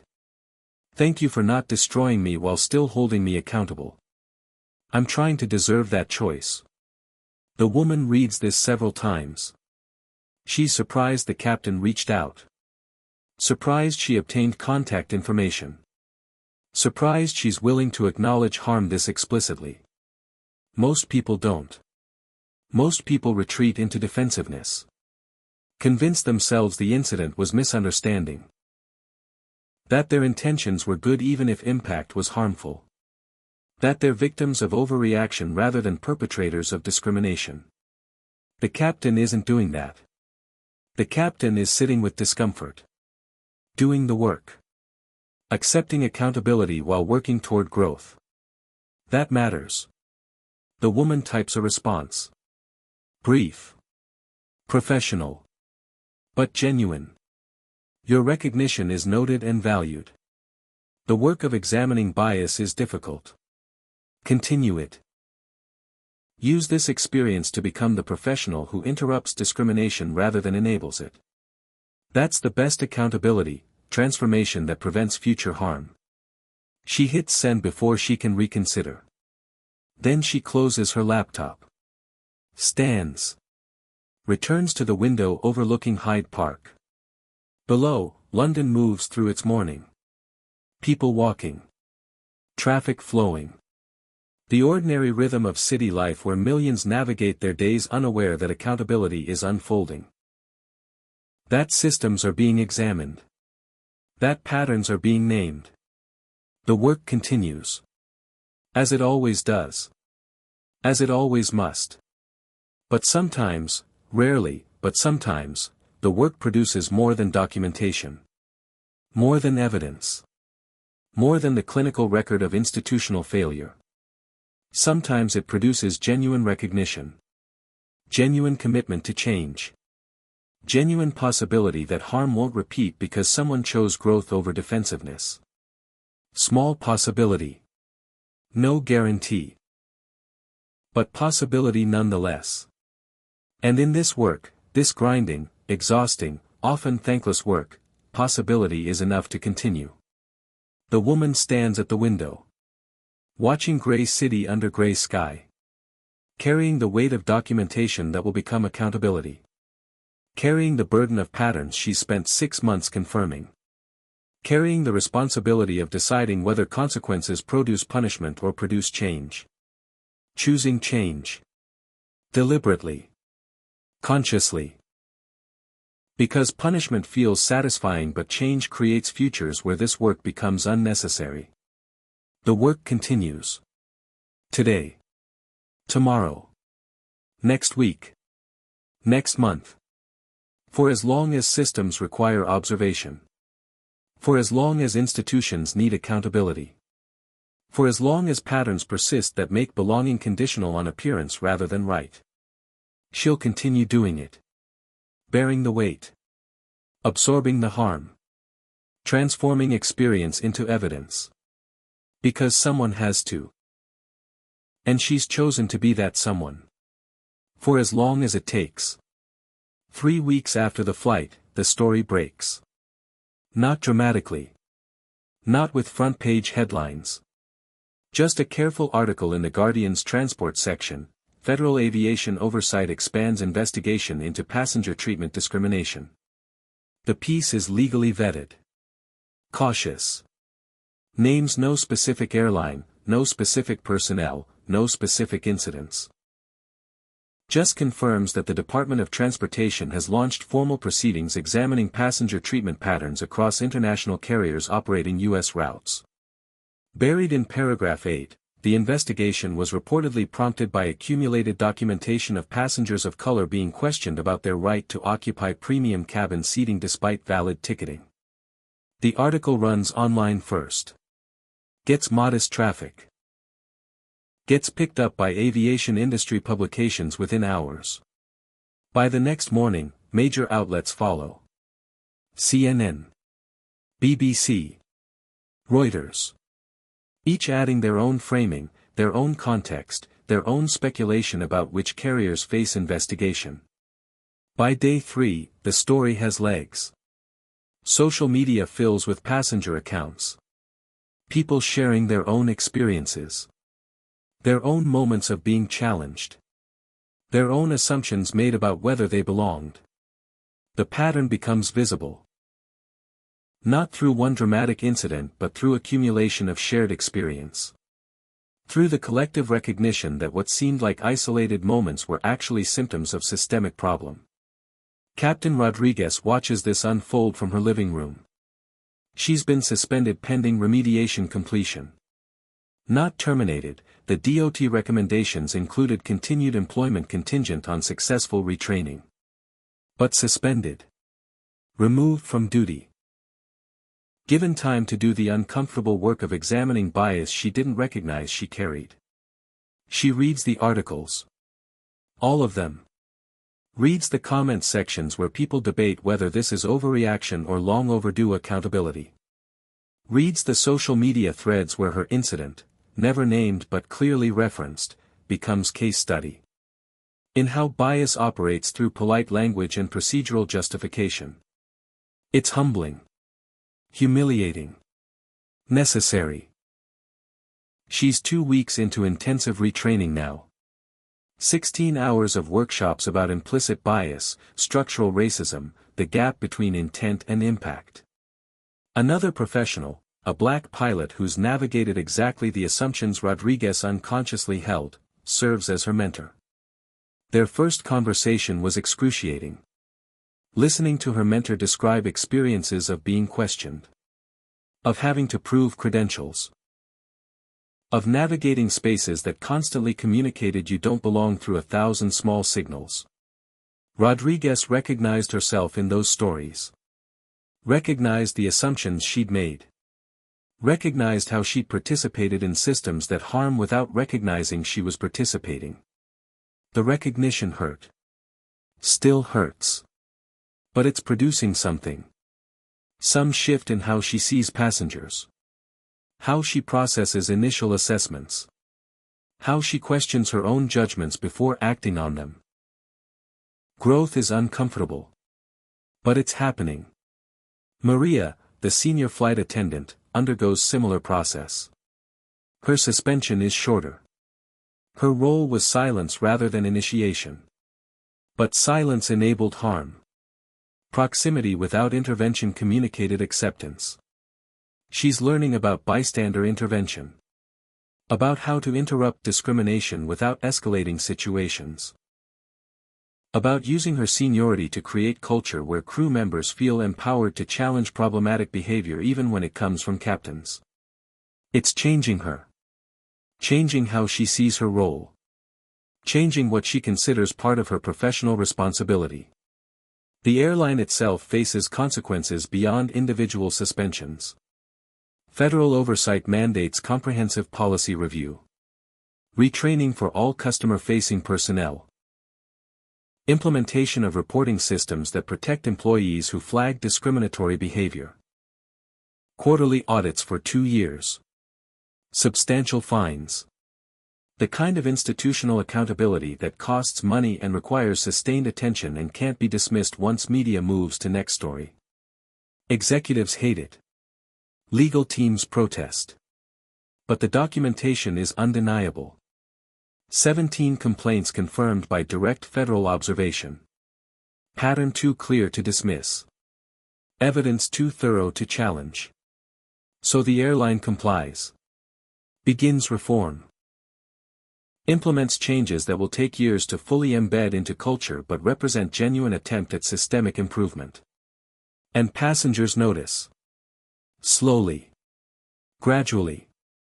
Through small signals that practices are shifting. That assumptions are being questioned. That belonging is being defined by credentials rather than appearance. Small changes. Incremental progress. But progress nonetheless. The journalist who witnessed everything from row 4 publishes her own piece eventually. Not until the investigation becomes public record. Not until she can write without compromising proceedings. Her article is different from the others. More personal. Focused on what she witnessed. What it felt like to watch discrimination unfold. What responsibility witnesses carry. She ends with a question directed at readers: what would you have done? Would you have spoken? Would you have intervened?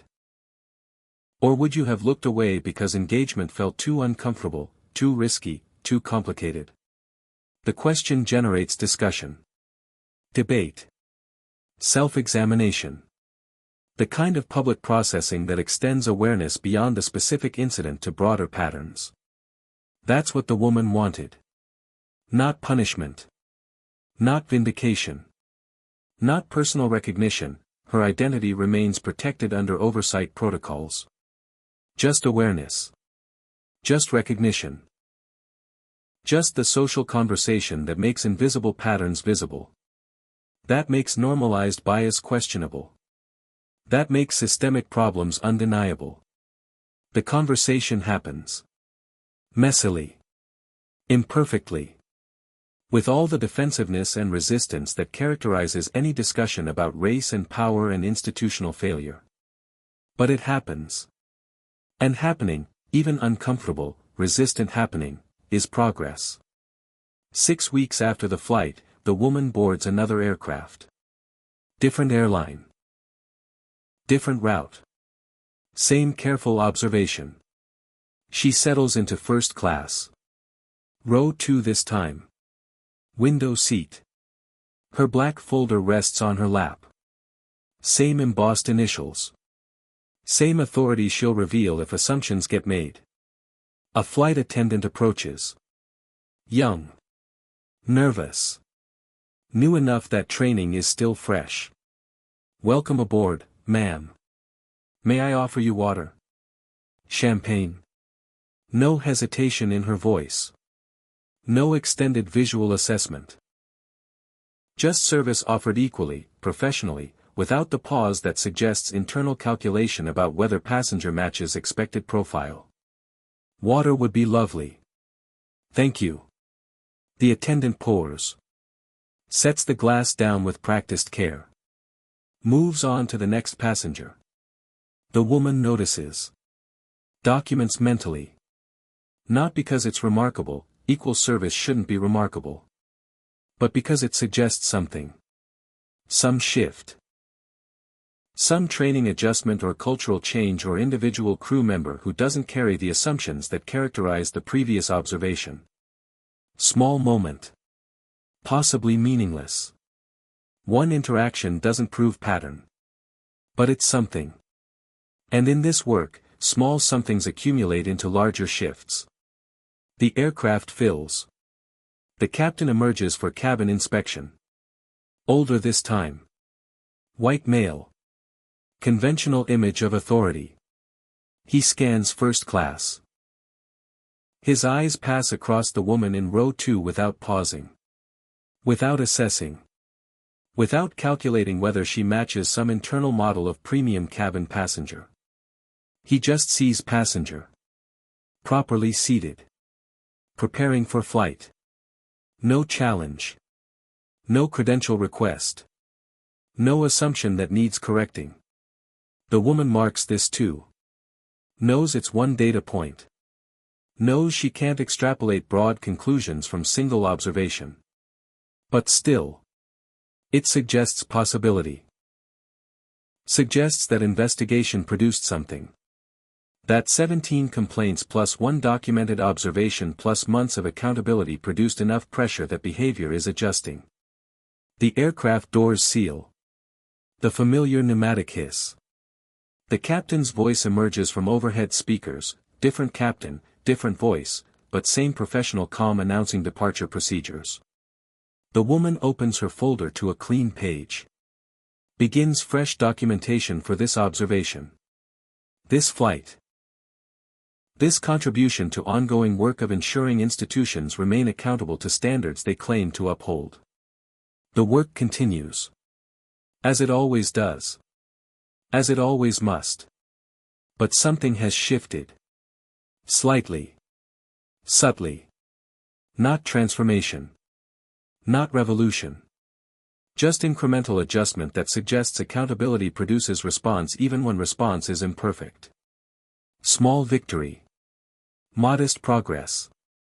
But victory and progress nonetheless. The woman writes. Documents. Observes. Continues the grinding, patient work of making systems slightly better. Slightly fairer.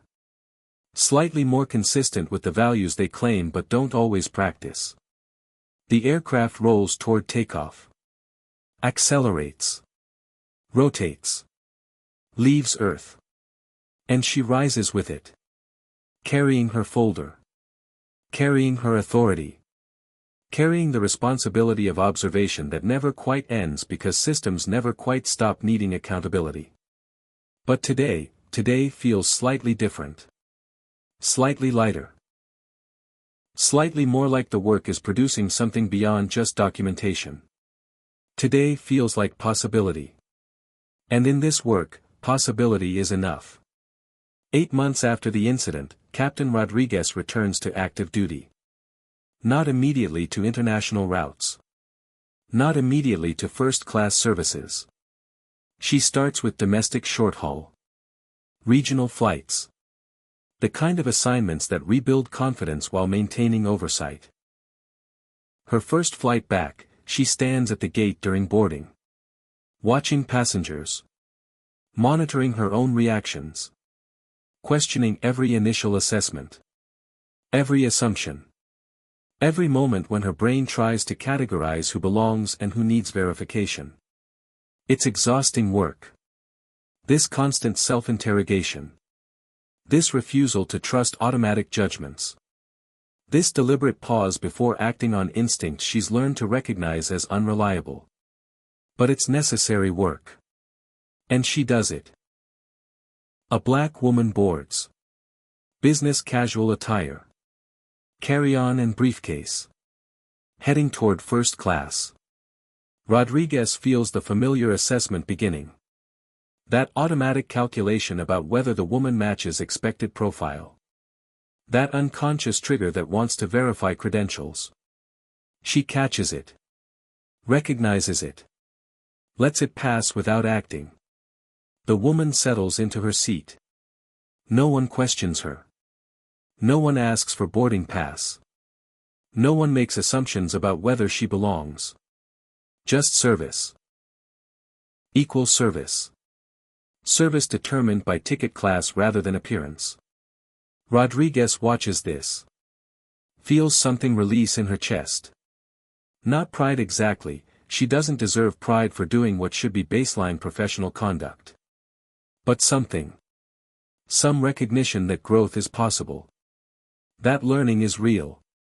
That transformation can happen even after failure this fundamental. Small moment. One flight. One passenger. One instance of not repeating harm. But it matters. To her. To her development. To her commitment to becoming the professional who interrupts bias rather than enables it. The flight proceeds routinely. No incidents. No challenges. No documentation beyond standard operational records. That's what success looks like. Not dramatic. Not headline-worthy. Just routine professionalism that treats all passengers with equal dignity. Maria returns to duty around the same time. Also with modified assignments. Also with continued supervision. Also with the uncomfortable awareness that growth requires constant vigilance against assumptions that feel like perception but function as bias. Her first flight back, she notices another crew member hesitate when serving a passenger. That subtle pause. That extended visual assessment. That micro-moment when service gets delayed by calculation about whether passenger belongs. Old Maria would have noticed and said nothing. Would have rationalized silence as professional courtesy. Would have avoided uncomfortable intervention because confronting colleagues feels risky. New Maria intervenes. "Can I help with something?" she asks the hesitating crew member. Quietly. Privately.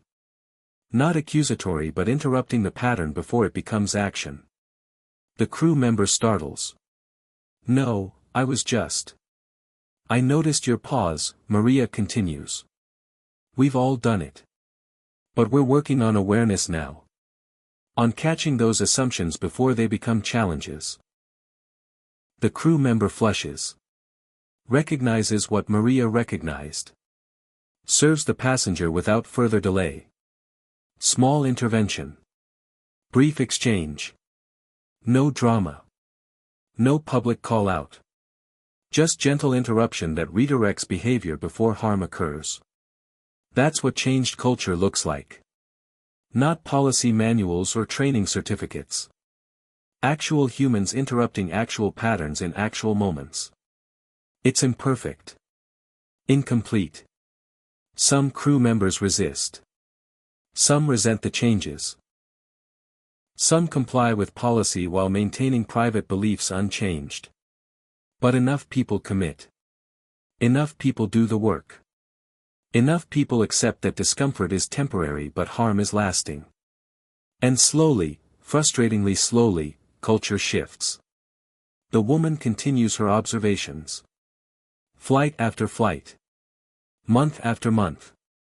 Different carriers. Different routes. Different contexts where belonging gets questioned based on appearance rather than credentials. Sometimes she's challenged. Sometimes she reveals credentials. Sometimes documentation happens. More often now, she's not challenged. Service arrives equally. Assumptions stay internal rather than becoming action. Belonging is determined by ticket rather than appearance. She documents both. The challenges and the equal treatment. Because pattern analysis requires understanding what's improving alongside what's persisting. The data suggests change. Gradual change. Not elimination of bias, that's probably impossible. But reduction of discriminatory action. Fewer challenges. Fewer assumptions made visible. Fewer passengers forced to prove their right to occupy space they've paid for. Progress measured in percentages. In slightly improved numbers. In the modest but meaningful reduction of complaint frequency. Not satisfying progress. Not the dramatic transformation headlines promise. Just grinding, incremental improvement that takes years to fully manifest. But improvement nonetheless. She writes her annual report. Documents the pattern shifts. Notes the airline from her observation, the one where Captain Rodriguez challenged her, has shown measurable improvement. Complaint frequency reduced by 40%. Training completion rates at 100%. Quarterly audits showing sustained cultural adjustment. Other carriers show less improvement. Some show none. Investigation expands to include those. Documentation continues. Accountability follows. The work never ends. Systems never stop needing oversight. But some systems respond. Some institutions accept accountability and implement reform and produce results that suggest commitment rather than just compliance. That's what she's working toward. Not perfection. Not complete elimination of bias. Just institutional cultures that take complaints seriously. That document patterns. That intervene before harm compounds. That hold personnel accountable while supporting genuine growth. Possible cultures. Achievable cultures. Cultures that require constant maintenance but produce environments where belonging stops being conditional on characteristics people can't control. She closes her laptop. The annual report is complete. Comprehensive. Honest about progress and honest about persistence of problems. Realistic about what's achievable and what remains aspirational. She'll submit it tomorrow. It will be reviewed. Analyzed. Used to determine where oversight focuses next year. What carriers face investigation? What patterns require documentation? The cycle continues. As it always does. As it always must. But tonight she allows herself to sit with something that almost resembles satisfaction.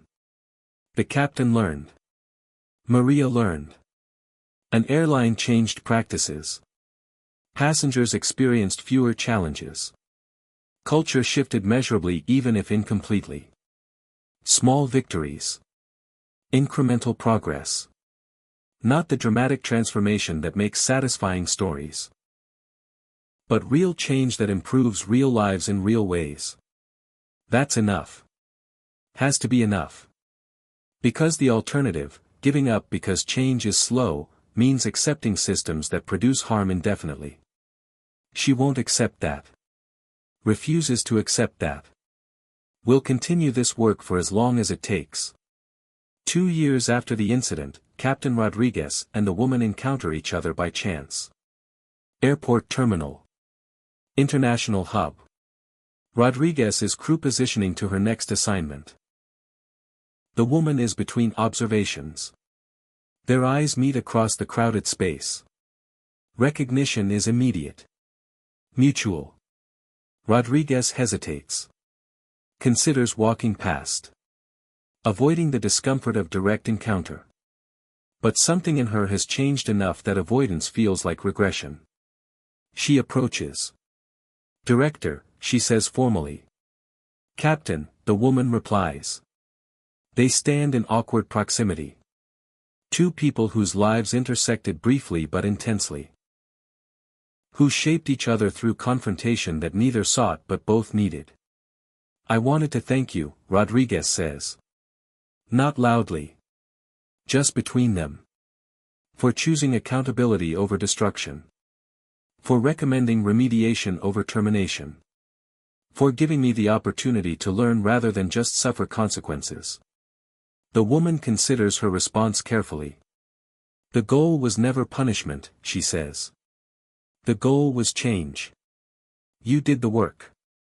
You accepted accountability. You transformed failure into learning. That's what I hoped for. Rodriguez nods. It's ongoing work. Every flight. Every passenger. Every moment when my brain wants to take shortcuts through assumption. But I'm doing it. I know, the woman replies. The data shows it. They stand there a moment longer. Not quite comfortable. But not hostile either. Just two professionals who learned different lessons from the same incident. Safe travels, Rodriguez says finally. You as well. They separate. Return to their respective journeys. Carry forward the changes that moment produced. Small encounter. Brief exchange. No dramatic reconciliation or profound mutual understanding. Just acknowledgement. Just recognition that harm happened and learning followed and systems adjusted because both were willing to do uncomfortable work. That's what resolution looks like. Not spectacle. Not performance. Not the satisfying conclusion that stories promise. Just people choosing growth. Institutions accepting accountability. Systems adjusting because pressure was sustained long enough to produce response. Unglamorous. Unsatisfying. But real. The woman boards her next flight. Settles into her seat. Opens her folder to fresh documentation. Around her, first class fills with passengers. All varieties. All backgrounds. All treated with baseline professional courtesy that shouldn't be remarkable but remains notable because it wasn't always standard. The captain emerges for cabin inspection. Scans the space. Sees passengers. Just passengers. Properly seated. Preparing for flight. No challenges. No assumptions. No credentials demanded from anyone. Just routine professionalism. Equal treatment. Service determined by ticket class rather than appearance. The woman marks this. Knows one flight doesn't prove anything definitive. Knows pattern analysis requires sustained observation across multiple contexts. But still. It suggests possibility. Suggests that 2 years of accountability produced something. That investigation and documentation and sustained pressure created environments where discrimination becomes less frequent even if never completely eliminated. The aircraft doors seal. The familiar sound that marks transition from boarding to departure. The woman closes her eyes briefly. Sits with the weight of work that continues. The burden of observation that never quite ends. The responsibility of documentation that transforms harm into evidence that produces accountability. Heavy work. Exhausting work. Work that costs her personally even as it serves purposes larger than individual experience. But necessary work. Important work. Work that produces change measurable in reduced complaint frequency and improved training outcomes and gradually shifting cultural practices. Work worth doing. Despite the cost. Despite the burden. Despite the loneliness of occupying spaces that constantly question your right to be there while maintaining composure that transforms challenge into documentation. Worth doing. Because someone has to. Because systems don't change themselves. Because institutions require accountability to improve. She's chosen to be that someone. To carry that burden. To do that work. For as long as it takes. The aircraft begins rolling. Accelerates. Rotates. Leaves Earth for the space between destinations where everyone exists temporarily suspended from their ordinary contexts. She opens her folder. Begins writing. Present tense. Immediate observation. Evidence accumulation. The work continues. Always. Forever. Until systems no longer need observation because belonging is determined by right rather than appearance. Until credentials stop being questioned based on characteristics people can't control.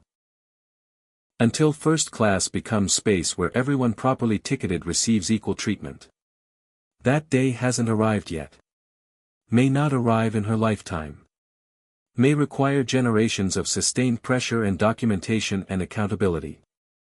But the work continues. Because giving up means accepting systems that produce harm indefinitely. And she refuses to accept that.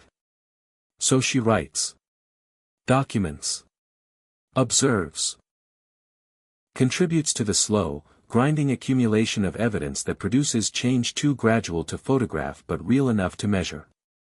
The aircraft climbs toward cruising altitude. Below, continents wait. Billions of people moving through systems that need constant oversight. Constant accountability. Constant pressure toward improvement. The work is infinite. But commitment is renewable. Every flight. Every observation. Every document that becomes evidence that becomes accountability. She continues. Because someone has to. Because the alternative is unacceptable. Because small victories accumulate into systemic shifts. The work continues. The story continues. The progress, gradual, imperfect, but real, continues. And that's enough. It has to be enough. Because it's all any of us can do, the work we're capable of, sustained as long as necessary, hoping it accumulates into the world we need. She writes. The aircraft flies. The work continues. Always.